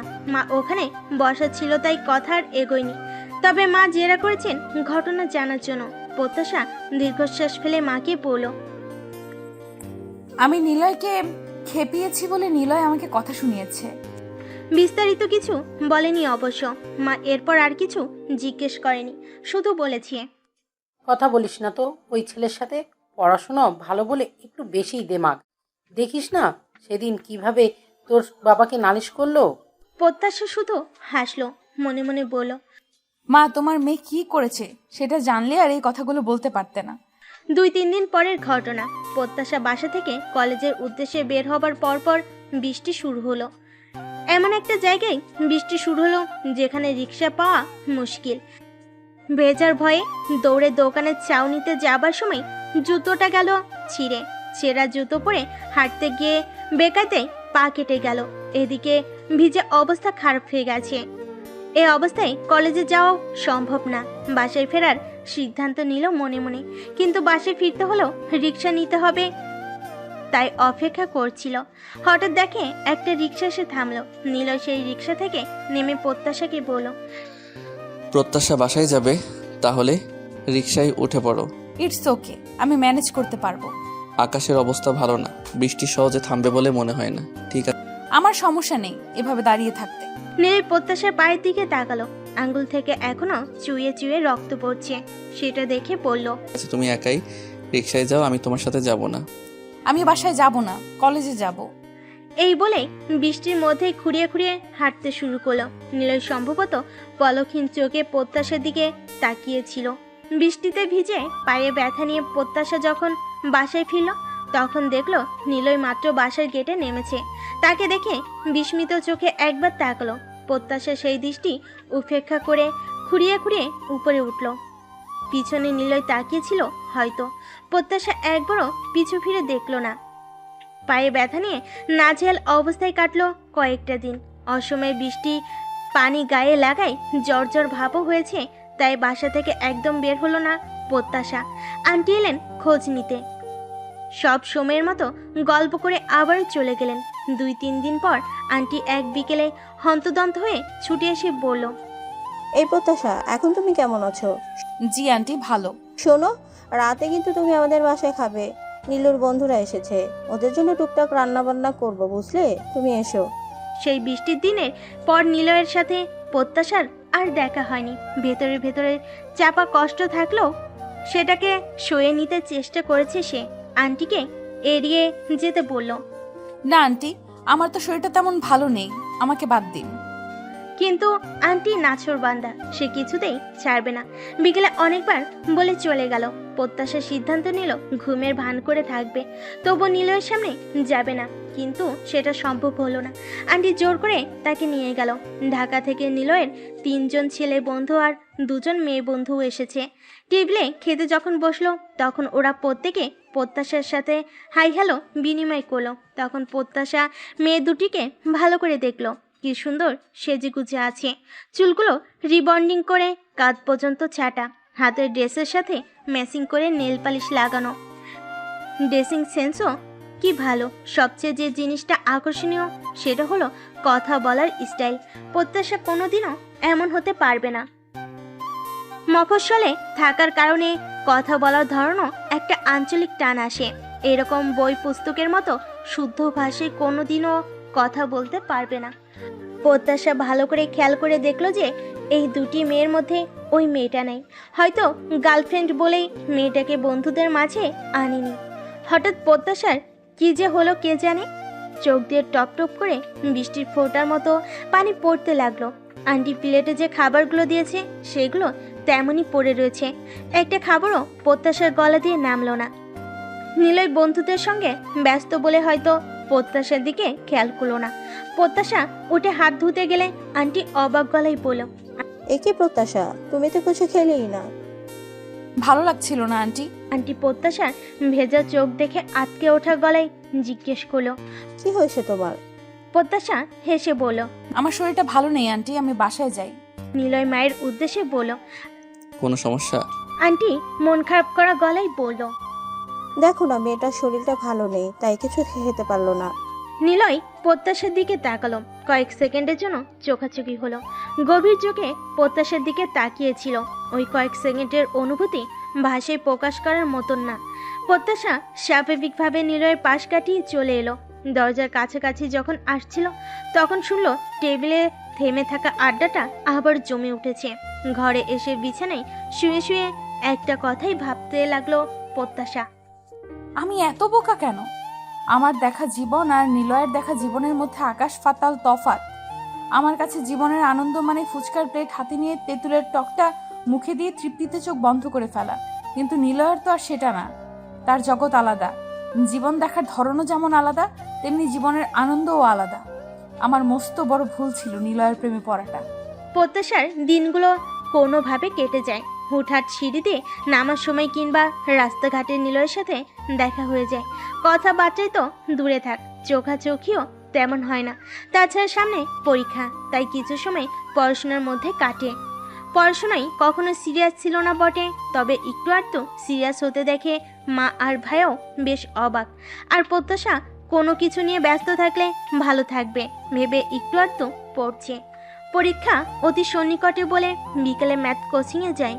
একদিন বিকেলে ছাতা নিতে মনে না থাকায় বৃষ্টিতে আটকে গেল। ভাইও অফিসের কাজে ঢাকা গিয়েছে, তাই বৃষ্টি থামার অপেক্ষা করতে লাগলো। বিকেল গড়িয়ে সন্ধ্যা হয়ে গেছে, তবুও বৃষ্টি থামার লক্ষ্য নেই। এদিকে মা চিন্তায় অস্থির। একটু পর পর ফোন করেন। কিছুক্ষণ পর দেখলো নিলয় রিক্সা নিয়ে এসেছে। রিক্সায় আসা সত্ত্বেও ভিজে গেছে। রিক্সা থেকে নেমে বলল, আঙ্কেল পাঠিয়েছে তোমাকে নেয়ার জন্য, তাড়াতাড়ি চলো। প্রত্যাশা বিনা বাক্য ব্যয়ে রিকশায় উঠল। অহেতুক তর্ক কিংবা জেদ করে লাভ নেই, তাই রিকশায় উঠে গেল। এর আগে যেদিন রিক্সায় বসেছিল সেদিন ইচ্ছে করে নিলয়কে খেপানোর জন্য গায়ে গা লাগিয়ে বসেছিল, আর আজ ইচ্ছে করেই দূরত্ব বজায় রেখেছে। প্রত্যাশা একটু দূরে সরে বসায় বৃষ্টির পানি গায়ে লাগছিল। নিলয় বলল, আর একটু ভিতরে চেপে বসো, না হলে তো ভিজে যাবে একদম। প্রত্যাশা সে কথায় কোনো জবাবও দিল না, আর ভিতরে চেপেও বসলো না। বৃষ্টি তখন প্রায় থেমে এসেছে, তাই নিলয় আর জোর করলো না। কিছু সময় পর নিলয় বলল, প্রত্যাশা, আমি জানি যে তুমি আমার উপর রেগে আছো। আসলে রাগটা স্বাভাবিক, কিন্তু আমার সমস্যা হলো আমি অল্পে রাগি না ঠিকই, কিন্তু যখন রেগে যাই তখন হিতাহিত জ্ঞান বুদ্ধি লোপ পাই। তাই আমার ওই দিনের কথাগুলোর জন্য এক্সট্রিমলি সরি। প্রত্যাশা কোনো উত্তর দিল না। রিক্সা চলছে তার গতিতে। ঘুটঘুটে অন্ধকারে মেঘলা বাতাস আর ঝিরিঝিরি বৃষ্টি। প্রত্যাশা আর নিলয় দুজনে চুপ করে আছে। হঠাৎ নিলয় রিক্সাওয়ালাকে বলল, মামা, রিক্সা থামান তো। রিক্সা থেকে নেমে ভাড়া মিটিয়ে রিক্সাওয়ালাকে বলল। ওকে ঠিক জায়গায় পৌঁছে দিয়েন। প্রত্যাশা কিছু বলতে গিয়েও বলতে পারল না। নিলয় সেদিন রাতে বৃষ্টিতে ভিজতে ভিজতেই এসেছিল এবং পরবর্তী কয়েকদিন তীব্র জ্বরে ভুগেছে, কিন্তু একবারের জন্য প্রত্যাশা ওকে দেখতে যায়নি। তবে মায়ের কাছ থেকে খবর পেয়েছে। প্রত্যাশার অবস্থা হলো এমন যে তারে দেখতেও পারি না, আবার তারে ছাড়া বাঁচিও না। কাছাকাছি যতক্ষণ থাকবো ততক্ষণ পর্যন্ত এই যন্ত্রণা সইতে হবে। তাই ভাবলাম দূরে চলে যাবে প্রত্যাশা। বাবা মা অনেকদিন আগেই চেয়েছিল বিয়ে দিতে, কিন্তু প্রত্যাশা রাজি ছিল না বলে ব্যাপারটা আর এগোয়নি। তাই এবার নিজে রাজি হয়ে গেল। মা বাবা অবাক হলেও মনে মনে বেশ খুশি হয়েছিল। প্রত্যাশা শুধু বলেছিল যে যা করার পরীক্ষার পর করবে, তার আগে না। বাবা মা মেনে নিয়েছেন। ভাইয়া যাও একটু আপত্তি করেছিল, বাবা মা বুঝিয়ে সুঝিয়ে ম্যানেজ করে নিয়েছে। বারান্দায় রাখা কাঠগোলাপ গাছটা এখনো আছে। প্রত্যাশা ভেবে রেখেছে বিদায়ের আগে নিলয়কে দিয়ে বলবে, এটা দিয়েই তো আমাদের গল্প শুরু হয়েছিল, তাই এটা দিয়ে না হয় শেষ হোক। প্রত্যাশার হঠাৎ বিয়ের খবরে আত্মীয় স্বজন প্রতিবেশী সবাই খুব অবাক হলো। নিলয়ের মা তো বিশ্বাসই করছে না যে প্রত্যাশার এত তাড়াতাড়ি বিয়ে হয়ে যাচ্ছে। প্রত্যাশার অবশ্য তাতে কোনো ভাবান্তর নেই, সে শুধু নিলয়কে ভুলতে চায়। একদিন কোচিং ক্লাস শেষে আসার পথে ছোট রাস্তার মোড়ে নিলয়ের সাথে দেখা হলো প্রত্যাশার। একটা মোবাইল সার্ভিসিংয়ের দোকানে বসেছিল। প্রত্যাশাকে দেখে বেরিয়ে এসে বলল। প্রত্যাশা শোনো। প্রত্যাশা দাঁড়িয়ে গেল, নিলয়ের চোখে চোখ রাখলো না। নিলয় বলল, তোমার সাথে আমার কথা আছে। বলুন। চলো হাঁটতে হাঁটতে কথা বলি। কিছুটা দ্বিধা দ্বন্দ্বে পড়ে গেল প্রত্যাশা। নিলয় কি বলতে চাইছে? প্রত্যাশার বিয়ে ঠিক হয়েছে এই খবরটা অন্যদের সাথে ওর সাথে তো পাওয়ার কথা, তাহলে কি ওই ব্যাপারে কিছু বলতে চাইছে? তারা দুজন পাশাপাশি হাঁটতে লাগলো। বিকেলের আলো তখন মরে এসেছে। কিছুক্ষণ পর সন্ধ্যা নামবে। বেশ কিছুক্ষণ হাঁটার পরেও নিলয় কিছু বলছে না। প্রত্যাশা জিজ্ঞেস করলো, আপনি কি যেন বলবেন বলছিলেন? নিলয় সে কথার জবাব না দিয়ে বলল। ফুচকা খাবে? প্রত্যাশা বিস্মিত হলো, বিস্ময় ভাব কাটিয়ে পড়ল। না। নিলয় প্রত্যাশার দিকে তাকিয়ে বলল, আমার খুব ফুচকা খেতে ইচ্ছে করছে। তুমি না খেলে আমার পাশে বসে থেকো। এর আগে একদিন আমি বসেছিলাম না, আজ তুমি থাকবে।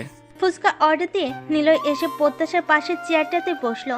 প্রত্যাশা আবারও বলল, আপনি যেন কি বলবেন? নিলয় এবারও জবাব দিল না, ফোন স্কুল করতে লাগলো। প্রত্যাশার এবার খুব মেজাজ খারাপ হলো। সন্ধ্যার আগে তাকে বাড়ি ফিরতে হবে, অথচ ব্যাটার হাব ভাব কেমন গা ছাড়া। ফুচকা এসে গেছে। প্রত্যাশা খাবো না বলেছে বলে তার জন্য আরো অর্ডার করেনি। চূড়ান্ত রকম অভদ্র ছেলে। যাই হোক, তাতে প্রত্যাশার কি আসে যায়? ওর কাছে ভদ্রতা এক্সপেক্ট করাও বোকামি। প্রত্যাশা যার সাথে অভদ্র হয়েছে সে তো তার সাথে অভদ্র হবেই, এটাই তো হওয়ার ছিল। নীলের ফুচকার প্লেট হাতে নিয়ে বসে রইল। প্রত্যাশা ঘড়িতে সময় দেখে বলল, সন্ধ্যা হয়ে যাচ্ছে, একটু তাড়াতাড়ি করলে ভালো হয়। প্রত্যাশার এই কথা শুনে নিলয় একটা ফুচকা মুখে দিল। মুখে দেওয়ার সাথে সাথে মুখের রং পরিবর্তন হয়ে গেল। অতি অখাদ্য মুখে তুলে মুখের রং যেমন পাল্টায় তেমন পাল্টেছে। একটা ফুচকা কোনো মতে গিলে প্লেটটা রেখে টিস্যু দিয়ে মুখ মুছে প্রত্যাশার দিকে তাকিয়ে বলল, লন্ডনের একটা ইউনিভার্সিটিতে অ্যাপ্লাই করেছিলাম, ওরা পজিটিভ রেসপন্ড করেছে। কথাটা শুনেই প্রত্যাশার গলায় কান্নার দলা পাকালো। কোনো মতে নিজেকে সামলে বলল, কংগ্রাচুলেশন। নিলয় প্রত্যাশার দিকে গভীর চোখে তাকালো। তখন সন্ধ্যাবেলা। প্রত্যাশার জীবনে এমন কোনো সন্ধ্যা এর আগে আসেনি, হয়তো কোনোদিন আসবেও না। প্রত্যাশা মনে মনে বলল, আল্লাহ এই সময়টাকে কি থামিয়ে দিতে পারে না? প্রত্যাশা চোখ নামিয়ে নিল। নিলয় ফিসফিস করে বলল, তোমাকে অভিনন্দন। প্রত্যাশা জবাব দিল না। চোখের কোণে জল জমে গেছে। প্রাণপণে চেষ্টা করলো সেটা আড়াল করতে। নিলয় আবারও বলল, শুনলাম তোমার হবুয়ার নাকি অনেক বড়লোক। প্রত্যাশা চুপ করে থাকলো। তোমার জন্য ভালো হলো, তুমি তো সোনার চামচ মুখে নিয়ে জন্মেছ। ইস্টাবলিশ ছেলে ছাড়া বিয়ে করলে তোমার অনেক কষ্ট হবে। এই কথাটা প্রত্যাশাকে বেশ আঘাত করলো। ইনডাইরেক্টলি বুঝিয়ে দেওয়া যে আই এম নাথিং। প্রত্যাশা উঠে দাঁড়িয়ে বলল, আমি যাচ্ছি। আর একটা কথা, Rosie is not my girlfriend, she is only my friend. Prottasha নিলয়ের দিকে তাকিয়ে ঝাঁঝালো গলায় বলল, whatever, now I have no interest. কথাটা বলে এক মুহূর্ত অপেক্ষা করলো না প্রত্যাশা। এই নিলয়কে প্রত্যাশা ঠিক বুঝতে পারছে না।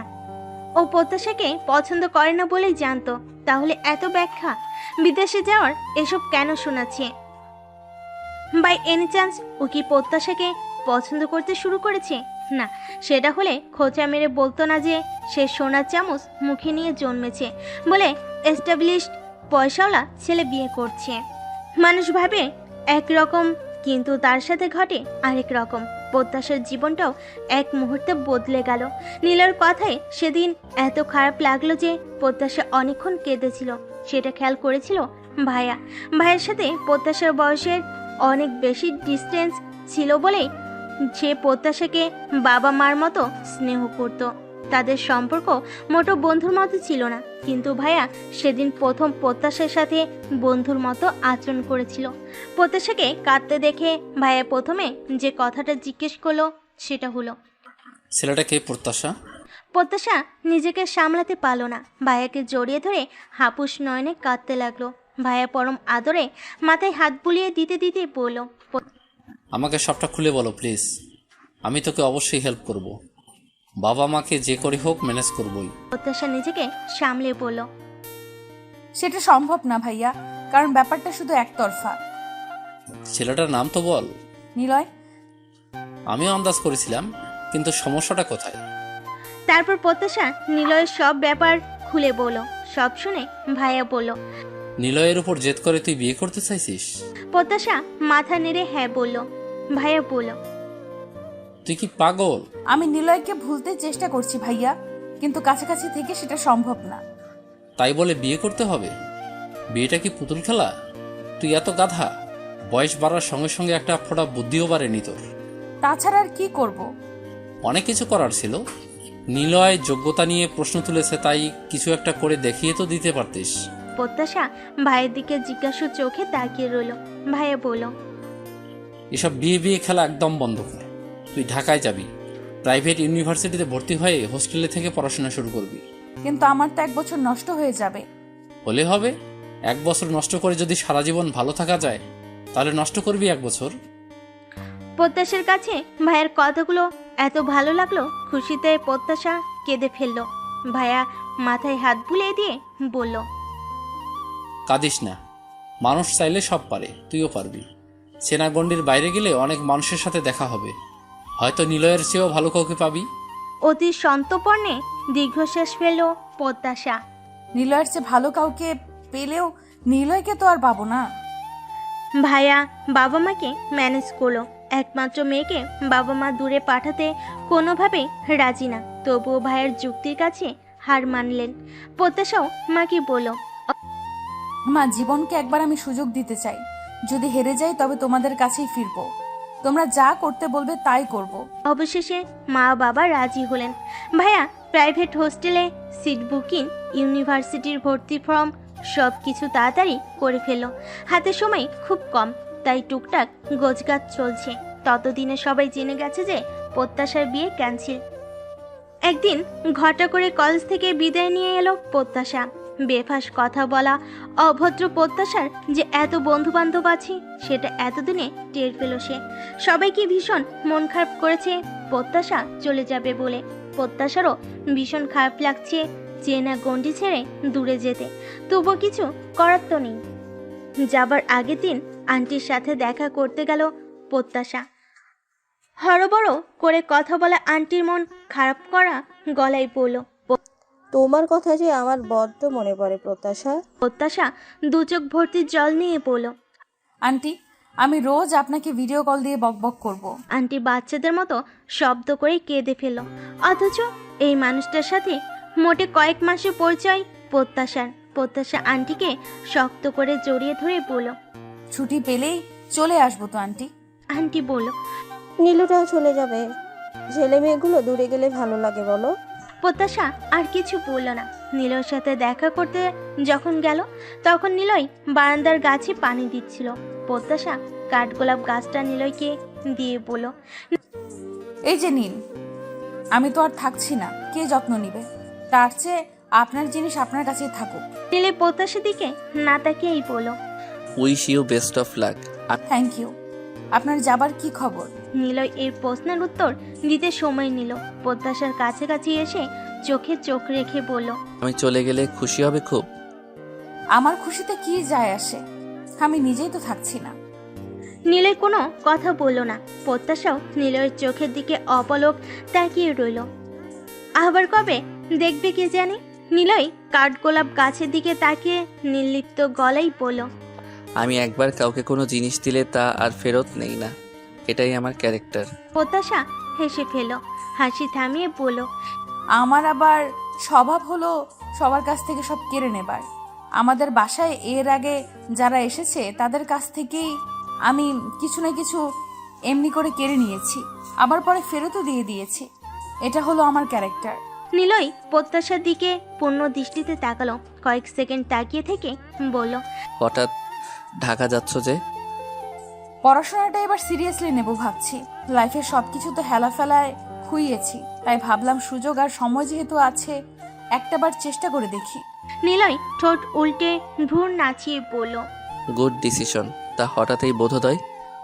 এই প্রশ্নের উত্তর কি জানাটা খুব জরুরি? অবশ্যই না। আপনি পারলে আমায় ক্ষমা করে দিবেন। নিলয় চমকে উঠে প্রত্যাশার দিকে তাকালো, তারপর বিচিত্র ভঙ্গিতে হাসলো। এই হাসির অর্থ প্রত্যাশা বুঝলো না, তবে নিলয়ের হাসি মুখ প্রত্যাশা মন্ত্রমুগ্ধের মতো দেখলো। প্রত্যাশার সব কিছু এলোমেলো লাগছে। নিলয়ের সামনে বেশিক্ষণ থাকা যাবে না। প্রত্যাশা নিলয়কে বলল, আমি আজ আসি। Again wish you best of luck. Same to you. এই ছিল নিলয়ের সাথে প্রত্যাশার শেষ দেখা।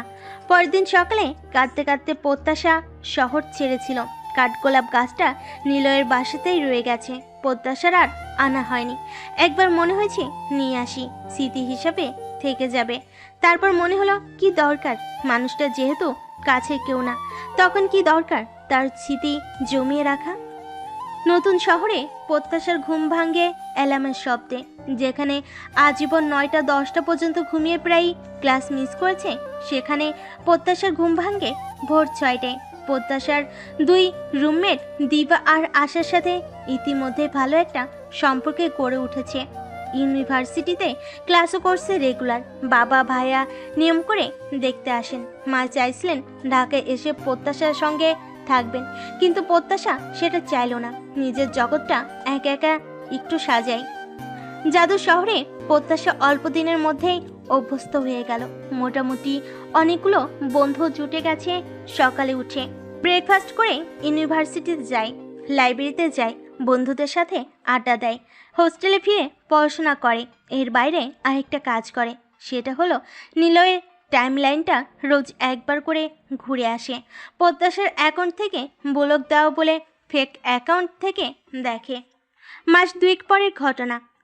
এক সকালে প্রত্যাশাকে খবর দেওয়া হলো যে একজন প্রত্যাশার সঙ্গে দেখা করতে এসছে। বাবা কিংবা ভাইয়া প্রতি সপ্তাহে প্রত্যাশার সঙ্গে দেখা করতে আসে, কিন্তু সেটা প্রত্যাশাকে ফোন করে জানে। তাই প্রত্যাশা একটু অবাক হলো, কে আসতে পারে। মোটামুটি রেডি হয়ে নিচে নামলো প্রত্যাশা, কিন্তু নিচে প্রত্যাশার জন্য যে চমক অপেক্ষা করছিল সেটার জন্য মোটেও প্রস্তুত ছিল না।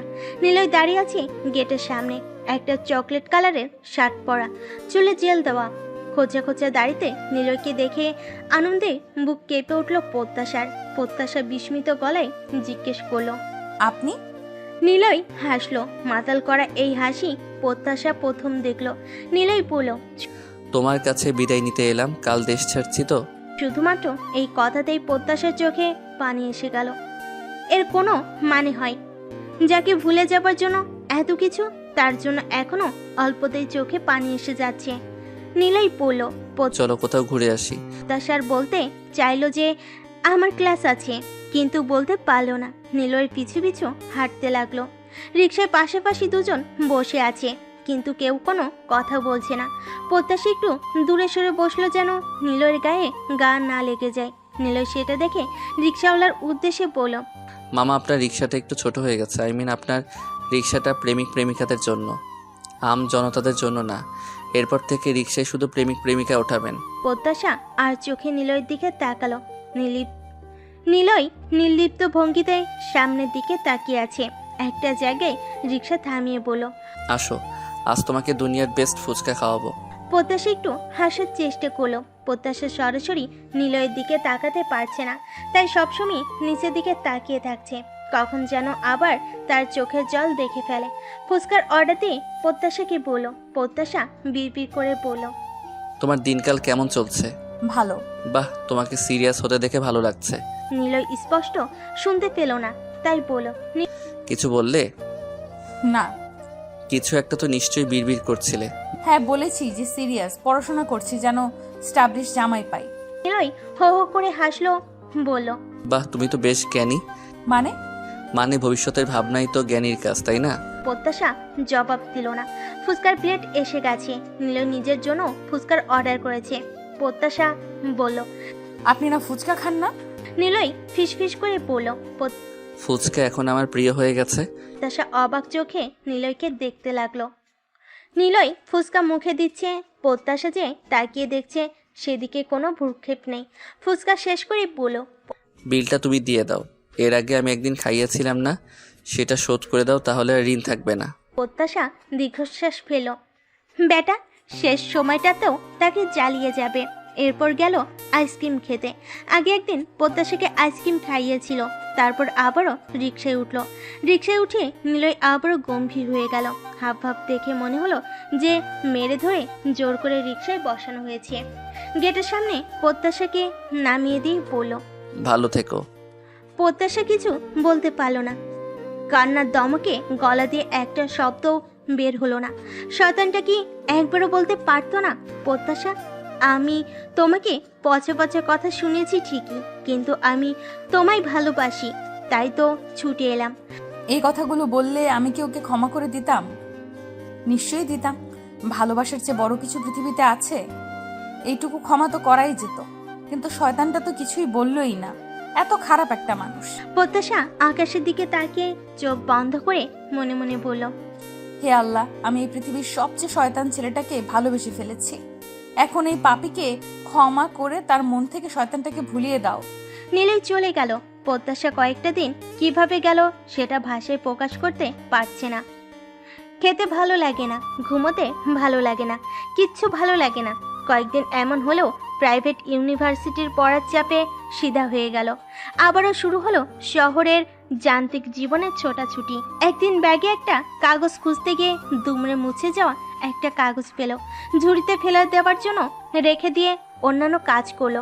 রাতে বিছানা ঝাড় দিতে গিয়ে সেই কাগজটা আবার চোখে পড়লো। ফেলে দিতে গিয়ে কি ভেবে যেন কাগজটা খুললো, তাতে লেখা আছে, শোনো মেয়ে, আমার জিনিসপত্রের জন্য আমার খুব মায়া।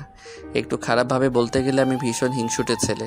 আজ পর্যন্ত কখনো কাউকে একটা পেন্সিল, ইরেজার পর্যন্ত ধারও দেইনি। সেই আমি তোমাকে আমার প্রিয় কাঠগোলাপ দিয়েছিলাম, আর তুমি সেটা ফিরিয়ে দিলে। ফিরিয়ে দিলেই বা কেন আমি ফেরত নেব? বারান্দার সবগুলো গাছ তোমায় দিয়ে গেলাম। আমার প্রিয় জিনিস, আমার প্রাণের চেয়েও দামি, তাই ওগুলোর যত্ন নিও। নীলয়ের সাথে প্রত্যাশার শেষ দেখা হয়েছে 4.5 বছর আগে। এই যে যাবার আগে প্রত্যাশাকে নিয়ে রিক্সা করে ঘুরে ফিরে হোস্টেলের গেটের সামনে নামিয়ে দিয়েছিল, সেই শেষ দেখা। হ্যাঁ, তারপর আর দেখাও হয়নি। এই 4 বছরে প্রত্যাশা নিজেকে নতুন রূপে আবিষ্কার করেছে। প্রজাপতির মতো উড়ে বেড়ানো জীবন ছেড়ে অন্য এক জীবনে পা রেখেছিল একজনের উপর জেদ করে। সেই একজন সেদিনও তার কাছে যেমন ছিল আজও তেমন আছে। না, তাকে সে ভুলতে পারেনি।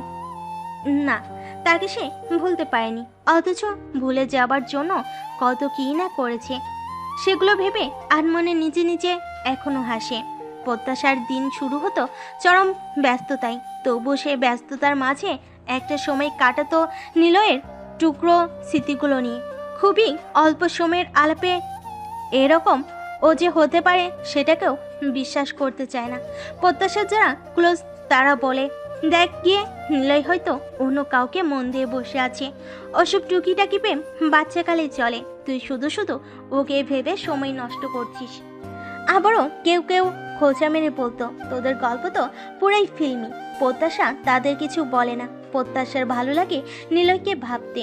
মন বলে নিলয় একদিন সত্যিই আসবে। সে তাকে ভালো না বাসলেও পছন্দ যে করে সেটার কুলু দিয়ে গেছে, আর সেটুকু পুঁজি করেই প্রত্যাশা অপেক্ষায় আছে। নিলয় চলে যাবার পর প্রত্যাশা ওর সাথে যোগাযোগ করেনি। প্রত্যাশা ওর চিকুট হাতে পেয়ে অপেক্ষা করছিল যে ও হয়তো নিজে থেকেই তাকে ফোন করবে, কিন্তু সেটা করেনি। সেও আর দ্বিতীয়বার বেহায়া হতে পারল না। তবুও তার দিন শুরু এবং শেষ হতো নিলয়ের অ্যাক্টিভিটি দেখে। তার গলার স্বর না শুনলেও হাসি খুশির ছবিগুলো দেখে সন্তুষ্ট থাকতো। অপেক্ষা করতে যে নিলয় একদিন হুট করে ফোন করবে কিংবা যোগাযোগ করবে, কিন্তু সেরকম কোনো কিছুই ঘটল না। ছুটিতে বাড়ি গেলে আন্টির কাছে জানতে পারতো যে নিলয় ভালো আছে। আন্টি সব সময়ের মতো ছেলের প্রশংসায় পঞ্চমুখ থাকতেন, নানান ধরনের গল্প করতেন। একবার বললেন, এই প্রত্যাশা, নীলুকে একটা বিয়ে দিলে কেমন হয়? একটা লাল টুকটুকে বউ আসবে। প্রত্যাশা হেসে বলল, ভালোই হবে, আপনিও একটা মেয়ে পেয়ে যাবেন। আন্টি খুশি হন। একটু পরে আবার বলেন, এই প্রত্যাশা, নীলুর কি কোনো পছন্দ আছে, জানো কিছু? না আন্টি, সেই সব কি করে জানবো? তোমাকে কখনো বলেনি? না আন্টি, আমার সাথে তো অল্প কয়েক মাসের আলাপ ছিল, এত ঘনিষ্ঠতা তো ছিল না। আন্টি অবাক হয়, বলে, কি বলো, নীলি তো তোমাকে খুব পছন্দ করতো। নিজের কানকে বিশ্বাস করতে পারলো না প্রত্যাশা। আন্টি এসব কি বলছে? প্রত্যাশা যে আন্টিকে কথাটা আরেকবার জিজ্ঞেস করবে সেই সাহস হয় না। চোখ জ্বলতে শুরু করে, মনে মনে বলে, আমারও তো তাই মনে হয়েছিল আন্টি, কিন্তু আপনার ছেলে তো। পরের বার যখন ছুটিতে বাড়ি গেল তখন শুনলো আন্টি আঙ্কেল বাসা ছেড়ে দিবেন মায়ের কাছে, কারণ শুনলো যে তাদের বাড়ি বানানো কমপ্লিট হয়ে গেছে, তাই ফিরে যাচ্ছে। এই ঘটনা শুনে তার অবচেতন মন বলল, নিলয়কে তুই হারিয়ে ফেলছিস প্রত্যাশা, এরপর আর খুঁজে পাওয়া যাবে না। আন্টির সাথে দেখা হলে আন্টি বলল, প্রত্যাশা, লাল টুকটুকে বউয়ের স্বপ্ন তো শেষ। নীলু তো দেশে ফিরতে চাইছে না, ওখানেই নাকি সেটেল হয়ে যাবে। প্রত্যাশার শরীর খারাপ হতে শুরু করলো, কাপা কাপা গলায় বলল, কেন ফিরবে না আন্টি? আরে ওখানে খুব ভালো অপরচুনিটি পেয়েছে যে আমাদেরও নিয়ে যাবে, বুঝলে? তোমার আঙ্কেল অবশ্য গাইগুই করছে না যাওয়ার জন্য। আমি কিন্তু বলেছি যে যাবই, বছরে 6 মাস না হয় দেশে এসে থাকবো। আন্টি হড়বড় করে কথা বলে যাচ্ছিল, তার গলায় খুশি উপচে পড়ছে। প্রত্যাশা আর কিছু বলল না। আন্টিরা চলে গেলেন। নীলের গাছগুলো প্রত্যাশার অনুরোধে রেখে গেলেন। কিছু গাছ এখনো প্রত্যাশার বারান্দায় রয়ে গেছে। বাড়িতে এলে ওগুলো দেখে প্রত্যাশার বুকটা হু হু করে ওঠে। আন্টির ভাষ্যমতে নীলয় যেহেতু ওখানেই থেকে যাবে, তাই লাল চুলাওয়ালা কাউকে বিয়ে করে নেবে। কিন্তু প্রত্যাশার দৃঢ় বিশ্বাস যে নিলয় ঠিকই ফিরে আসবে। কোনো এক কমলা রোদে বিকেলে এসে বলবে, চলো প্রত্যাশা, ফুচকা খেয়ে আসি। তুমি না খেলেও আমার পাশেই বসে থাকবে। রিকশায় গা লাগিয়ে না বসার জন্য খটমট কিছু একটা বলবে। কিন্তু সেই দিনটা কবে আসবে প্রত্যাশা জানে না। যেটুকু আশাই ছিল তাও ঘুরে বালি হয়ে গেল যখন নিলয়ের অনলাইন অ্যাক্টিভ পেল না। অ্যাকাউন্ট ডিজেবল, প্লাস নতুন আইডিও নেই। প্রত্যাশার ভালো থাকার রসদটুকু শেষ হয়ে গেল। গ্র্যাজুয়েশন শেষ করে একটা মাল্টিন্যাশনাল কোম্পানিতে চাকরি শুরু করেছে প্রত্যাশা। এই চাকরি তো বাবা মেয়ের ঘোর আপত্তি। পড়াশোনা করতে চেয়েছে, ঠিক আছে, কিন্তু চাকরি কেন বাপু? তাদের ভাষ্যমতে তাদের অনেক আছে, তবু কেন চাকরি করতে হবে? প্রত্যাশা বলল, আমার একটা নিজের আইডেন্টিটি থাকুক। এত কষ্ট করে পড়াশোনা করেছি, সেটা বৃথা কেন যাবে? ভাইয়া ফুল সাপোর্ট করলো এখানেও। ভাইয়ার বউ মানে আমার ভাবিও আমাকে সাপোর্ট করলো। চাকরির জীবনে কটা মাস কাটাতেই বাবা মায়ের বিয়ের ঘ্যান ঘ্যান শুরু হয়ে গেল। তাদের স্পষ্ট কথা হলো, পছন্দ থাকলে সেটা বলে দাও। প্রত্যাশার উত্তর ছিল, এখন নয়, পরে। মায়ের এই ঘ্যান ঘ্যান ভাঙ্গা রেকর্ডের মতো দিনরাত কানের কাছে বাজতে লাগলো, আর প্রত্যাশাও ধৈর্য ধরে শুনতে লাগলো। একবার ভাবি জিজ্ঞেস করলো, নিলয়ের জন্য আর কত অপেক্ষা করবে প্রত্যাশা? প্রত্যাশা উত্তর দেয় না, চুপ করে থাকে। আন্টিরা চলে যাবার পর প্রত্যাশা ইচ্ছে করেই যোগাযোগ করেনি। খানিকটা অভিমানও ছিল, আর বাকিটা ছিল ইগো। বাবা মায়ের চাপে পড়ে একবার পাত্রপক্ষের সাথে দেখা করতে গেল প্রত্যাশা। পাত্রপক্ষ বলে ভুল হবে, শুধু পাত্রের সঙ্গে। ভদ্রলোকের নাম আদিপ, কানাডা থেকে MBA করে এখন ফ্যামিলি বিজনেস সামলাতে ব্যস্ত। ভদ্রলোকের নিজের কোনো পছন্দ নেই, তাই বাবা মায়ের পছন্দেই বিয়ে করবে। ওনার সাথে কথা বলে বোঝা গেল যে উনি ইন্টারেস্টেড, কিন্তু প্রত্যাশার দিক থেকে প্রত্যাশা ক্লিয়ার করলো যে তার পক্ষে বিয়েটা করা সম্ভব না। ভদ্রলোক স্বাভাবিকভাবে নিলেন, বলেন যে জোর করবেন না। তবে কারণটা কি, বয়ফ্রেন্ড ইস্যু নাকি অন্য কিছু? প্রত্যাশা প্রথমে বলতে চাইছিল না, পরে ভাবলো যে কথাটা বলে দেওয়াই ভালো হয়। কারণটা হলো, ব্যাপারটা ওনার জন্য ইনসাল্টেড। উনি হয়তো ভাববেন যে ওনাকে পছন্দ হয়নি। প্রত্যাশা ওনাকে নিলয়ের সবটা খুলে বলল। সব শুনে উনি গম্ভীর গলায় বলল, আপনার কি মনে হয় উনি আপনার কাছে ফিরবে? হ্যাঁ, মনে হয়, কারণ সে আমাকে যথেষ্ট ক্লু দিয়ে গেছে। তাহলে এতদিনও ফিরছে না কেন? 4.5 বছর কিন্তু লং টাইম। কেন ফিরছে না সেটার যেমন কোনো লজিক নেই, তেমন ফিরবে সেটারও লজিক নেই। আচ্ছা, বুঝলাম। ধন্যবাদ আপনাকে এতটা বোঝার জন্য। কিন্তু প্রত্যাশা, আমার মনে হয় আপনি যেমন ইগোর জন্য তার সাথে যোগাযোগ করছেন না, তেমনও সেও করছে না। হতে পারে। আপনার কি মনে হয় না ইগো দূরে সরিয়ে তার সঙ্গে যোগাযোগ করা? মনে হয়েছে, কিন্তু দ্বিতীয়বার আমি তার কাছে বেহায়া হতে পারবো না। আদিব সাহেব হেসে ফেল, বলল, উনিও হয়তো মনে মনে এটাই ভাবছে। মানে? মানে উনি যখন আপনার জন্য কিছু একটা ফিল করেছিল তখন কিন্তু আপনার কাছে ফিরে এসেছিল। আপনি তখন অভিমানের পাহাড় তুলে রেখেছিলেন, তাই সেটা বুঝতে পারেননি। আপনার অভিমান এতটাই প্রখর ছিল যে আপনি বুঝেও বুঝতে চাননি। প্রত্যাশা চুপ করে রইল। উনি আবারও বলেন, আপনার অভিমান ভেঙেছে আপনি যখন ওই চিরকুটটা খুঁজে পান তখন, তাই না? প্রত্যাশা মাথা নাড়ল। আর এই চিঠিটা আপনি যদি আগে পেয়ে যেতেন তাহলে আপনার গল্পের এন্ডিংটাও আরও আগে পেয়ে যেতেন। মানে আপনার অভিমান ভেঙে যেত আর কি। প্রত্যাশা, শুনুন, ভালোবাসা হলো চমৎকার একটা সাবজেক্ট, যেখানে এক মুঠো মায়া, এক চিমটি চমৎকার অনুভূতি আর খানিকটা মান অভিমান থাকে। সেখানে ইগোকে জায়গা দিতে হয় না। আদিব সাহেবের কথাগুলো আমার খুব ভালো লাগলো। আমি সারা রাত তার কথা ভাবলাম। নিলয় একদিন আমার যোগ্যতা নিয়ে প্রশ্ন তুলেছিল। হ্যাঁ, তারপর ক্ষমাও চাইতে এসেছে, কিন্তু আমি যেমন বুঝতে পারিনি তেমন নিলয়ও আমাকে বোঝাতে পারেনি।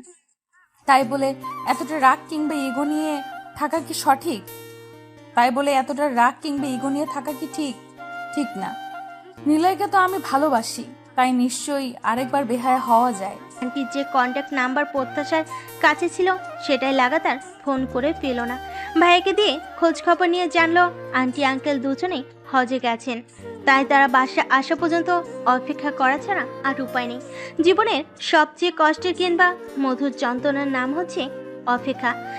সেটা হাড়ে মজ্জায় টের পেল প্রত্যাশা। এক একটা দিন কাটে অসহ্য অস্থিরতার মধ্যে। দিন শতেক পর আদিব সাহেব একদিন টেক্সট করলো, লিখলেন, প্রত্যাশা, আই হোপ ভালো আছেন।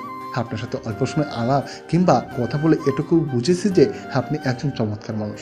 চলা পথে কিছু মানুষকে খুনিকে দেখে মনে হয় কত আপন, আপনি তেমন একজন। তাই একটা ভয়ঙ্কর কাজ করে ফেলেছি। কী কাজ করেছি সেটা আপনার ইমেল চেক করলে পেয়ে যাবেন। আপনার অনুভূতি কিংবা প্রতিক্রিয়া কী হবে জানি না, তবে এটা না করলে মন খসখস করতো। প্রত্যাশা মেল চেক করলো অতি দ্রুত। সেখানে মিশেল রাহেজা নামে অবাঙালি অ্যাকাউন্ট থেকে টেক্সট এসেছে, ডিয়ার প্রত্যাশা, আমরা আজকের দিনটার জন্য অপেক্ষা করছিলাম। আমাদের গ্রুপের হাইটস মার্কস পাওয়া ছেলেটা তার হতাশা দূর করত একটা সাধারণ মেয়ের মুখশ্রবী দেখে। সেই মেয়েটা তুমি। তার ধারণা কোনো একদিন তুমি তাকে চমকে দেবে, আর সেই দিনটা হবে তার জীবনের অন্যতম একটা সুন্দর দিন। কিছুদিন আগে তোমার ব্যাপারে জানতে পেরে আমরা বুঝে গিয়েছি যে সেই দিনটা আর দেরি নেই। তুমি কি একবার সেই ছেলেটাকে ফোন করবে? প্রত্যাশা ইমেলটা অনেকবার পড়লো। শেষ কবে এতটা ব্যাকুল হয়ে কেঁদেছিল তার মনে পড়ে না। প্রত্যাশা আদিব সাহেবকে ফোন করলো। ভদ্রলোক ফোন ধরে অমায়িক গলায় বলল, তোমার প্রথম ফোনটা তো অন্য কোথাও করা উচিত। প্রত্যাশা কাঁদতে কাঁদতে বলল, থ্যাঙ্কস আ লট। আর দেরি করো না, এরপর কি করবে সেটা তোমার ভাইয়ের কাছ থেকে জানতে পারবে। আর হ্যাঁ, তোমার বিয়েতে ইনভাইট করতে ভুলেছে ওরা। অনেকদিন কবজি ডুবে খাই না। আজ নীলই আসবে, আন্টি আঙ্কেল এসে গেছে। ভাইয়া তাদের হজে যাবার ব্যাপারটা প্রত্যাশাকে বানিয়ে বলছে। সেই গল্পটুকু পরে বলি, আগে প্রত্যাশার ফ্যামিলির প্রতিক্রিয়া বলে নেই। প্রত্যাশার মা সবটা শুনে বলল, আমি তো আগেই জানতাম যে এরকম কিছু একটা খিচুড়ি পাকানো হচ্ছে। ছেলেটা খুব ঘুরঘুর করছিল আমার মেয়ের পিছনে। আমার মেয়ে তো সোজা সরল, ও এত প্যাচগোছ আমার মেয়ের তো নেই। পড়াশুনো, চাকরি, এইসবের ভূত তো ওর ওই ছেলের ঢুকিয়েছে। প্রত্যাশার বাবার রিয়াকশন, ছেলের ঘরে পাশে থাকতে হিল্লি দিল্লি কত ঘুরলাম। যুগের চক্করে পড়ে ছেলে মেয়ে দুটো ভালো খেল দেখিয়েছে। প্রত্যাশার ভাইয়ের প্রতিক্রিয়া হলো, তোর কপাল ভালো যে আমি সেই বিয়েটা আটকেছিলাম, না হলে তোর ছেলেমেয়েরা নিলয়ের মাকে নানু আর নিলয়কে মামা ডাকতো। প্রত্যাশার ভাবি সে আপাতত ব্যস্ত বিয়েতে শাড়ি নাকি লেহেঙ্গা পরানো হবে সেটা নিয়ে। 1 মাস আগে পার্সোনাই বুকিং দিয়ে রাখার পরও তার মাথায় হঠাৎ ভূত চাপলো ডেস্টিনেশন ওয়েডিং এর। এবার প্রত্যাশার আন্টি ওরপে হবু শাশুড়ি মায়ের কথা বলি। আন্টি প্রত্যাশাকে দেখেই চিৎকার করে বলল, এই প্রত্যাশা, একটা জোরে চিমটি কাটো তো। প্রত্যাশা লজ্জা পেয়ে মাথা নিচু করে ফেলল। আন্টি বলল। আরে আমি তো মনে মনে তোমাকেই চাইছিলাম। প্রত্যাশা কপাট রাগ দেখিয়ে বলল। কই, সেটা তো আপনি কখনো বলেননি। আপনি তো লাল টুকটুকে বউ খুঁজেছিলেন নীলুর জন্য। আন্টি আহ্লাদি করেই বলল। আরে তুমিও তো লাল টুকটুকে। আঙ্কেল মানে প্রত্যাশার হবু শ্বশুর মুখে কিছু বলছেন না। আপাতত তার চিন্তা হলো আন্টির আবদার কিভাবে মেটাবেন সেটা নিয়ে। আন্টি বলেছেন তার ছেলের বিয়েতে হাজার খানেক ফকির মিসকিন খাওয়াতে, কিন্তু আঙ্কেলের ধারণা দেশ উন্নত হয়ে গেছে, ঢাকা শহরে এত মিসকিন পাওয়া যাবে না। নিলয়কে পাওয়ার ঘটনাটা নাটকীয়ভাবে, প্রত্যাশার প্রেমেরই সবটাই অবশ্য নাটকের মতো। আদিব সাহেব সেদিন প্রত্যাশার সঙ্গে দেখা করে ফিরে গিয়ে ভাইয়াকে সবটা বললেন। ভাইয়ের কাছে চিরকুটের কথা প্রত্যাশা বলেনি, আর ভাবিও জানতেন না। তাই ভাইয়া আন্টির সাথে যোগাযোগ করে নিলয়ের সাথে যোগাযোগ করে পুরো ব্যাপারটা ঘটালো। এখানেও শয়তান ছেলেটা খুব ভাব নিল। ইমেলটা পাঠিয়েছে বন্ধুকে দিয়ে, নিজেও পাঠায়নি। শেষ পর্যন্ত প্রত্যাশাকে বেহাইয়া বানিয়ে ছাড়লো। আজ তো শয়তান একটা। প্রত্যাশা ভাইয়ার কাছ থেকে নাম্বার নিয়ে নিলয়কে ফোন করেছিল। নিলয় শুধু হ্যালো বলেছিল, আর প্রত্যাশা একটা কথাও বলতে পারেনি। কেঁদে কেটে মহাসমুদ্র বানিয়ে ফেলেছিল। 4.5 বছর পর প্রথম দেখায় নিলয় প্রত্যাশাকে দেখে বলল। হাই খোদা, তোমার এই অবস্থা। তোমার জন্য তো রিক্সা অর্ডার করে বানাতে হবে। নর্মাল রিক্সা তুমি বসলে আমি তো স্পেস পাবো না। প্রত্যাশা চোখ পাকিয়ে তাকালো। নিলয় হেসে ফেলল, বলল। টেস্ট করে দেখছিলাম যে আগের প্রত্যাশা কিনা। তুমি কেন এসেছো? তোমার বন্ধুকে পাঠাতে, সে এসে বিয়েটা করতো। নিলয় হাসতে হাসতে বলল। তুমি তো দেখছি এখনো খ্যাপাটে আছো। এই মেজাজ কি বাসর অবধি চলবে? প্রত্যাশা নিলয়ের গায়ে মারতে মারতে বলল। আমি মোটেও তোমাকে বিয়ে করব না। তুমি খুবই খারাপ একটা মানুষ। আই নো, তবে সমস্যা নেই, তুমিও তো লেডি ভিলেন। শয়তান ছেলে, আমায় এত এত কষ্ট দেওয়া তোমার জীবনে ভালো হবে না। কষ্ট তুমিও দিয়েছো, আমিও দিয়েছি, শোধবোধ। তাছাড়া আমিও অনেক বেহায়া হয়েছি। সো এসব বাদ। আচ্ছা, তুমি যে আমার ব্যাগের চিরকুটটা রেখেছিলে, সেটা কখন রেখেছিলে? আইসক্রিম খেতে গিয়ে তুমি যখন ভ্যাঁ করে কাদার জন্য একটু দূরে গিয়েছিলে তখন। আর প্রথম কবে ভালোবাসতে শুরু করলে? যেদিন রোজিকে মেসেজ দেবার জন্য অনেকগুলো বকা দিয়েছিলাম সেদিন। বাসায় যেতেই খুব খারাপ লাগলো, তবে পছন্দ করেছিলাম পায়েস রেধে যেদিন নিয়ে এসেছিলে। ও হ্যাঁ, 1 চামচ খেয়েছিলাম, ভীষণ বাজে হয়েছিল। প্রত্যাশা নিলয়কে খামসি মেরে বলল। তুমি এত কাহিনী না করে ভালোবাসার কথা কেন বললে না? তুমি তো আগে ফিল করেছিলে, তাহলে তুমি কেন বললে না? হ্যাঁ, আবারও বলতে গিয়ে পচা পচা কথা শুনি। নিলয় প্রত্যাশার কাছাকাছি এসে বলল। শোনো খ্যাপাটে মেয়ে, আমি তোমাকে বৃষ্টির চেয়ে কম আর কাঠগোলাপের চেয়ে বেশি ভালোবাসি। প্রত্যাশা ফিস ফিস করে বলল। প্রিয় বৃষ্টি, আজ থেকে তোমাকে আমি খুব হিংসে করি। নিলয় হেসে ওর নাক দিয়ে প্রত্যাশার নাকটা ঘষে দিল। প্রত্যাশা ফিস ফিস করে বলল। আমি তোমাকে ফুচকার চেয়ে বেশি আর তেঁতুলের জলের চেয়ে একটু কম ভালোবাসি। নিলয় প্রত্যাশার কানে আলতো করে চুমু খেলো। আবেশে চোখ বন্ধ করে ওকে জড়িয়ে ধরলো প্রত্যাশা। শুরু হলো তাদের আরেকটা গল্প, ভালোবাসার গল্প।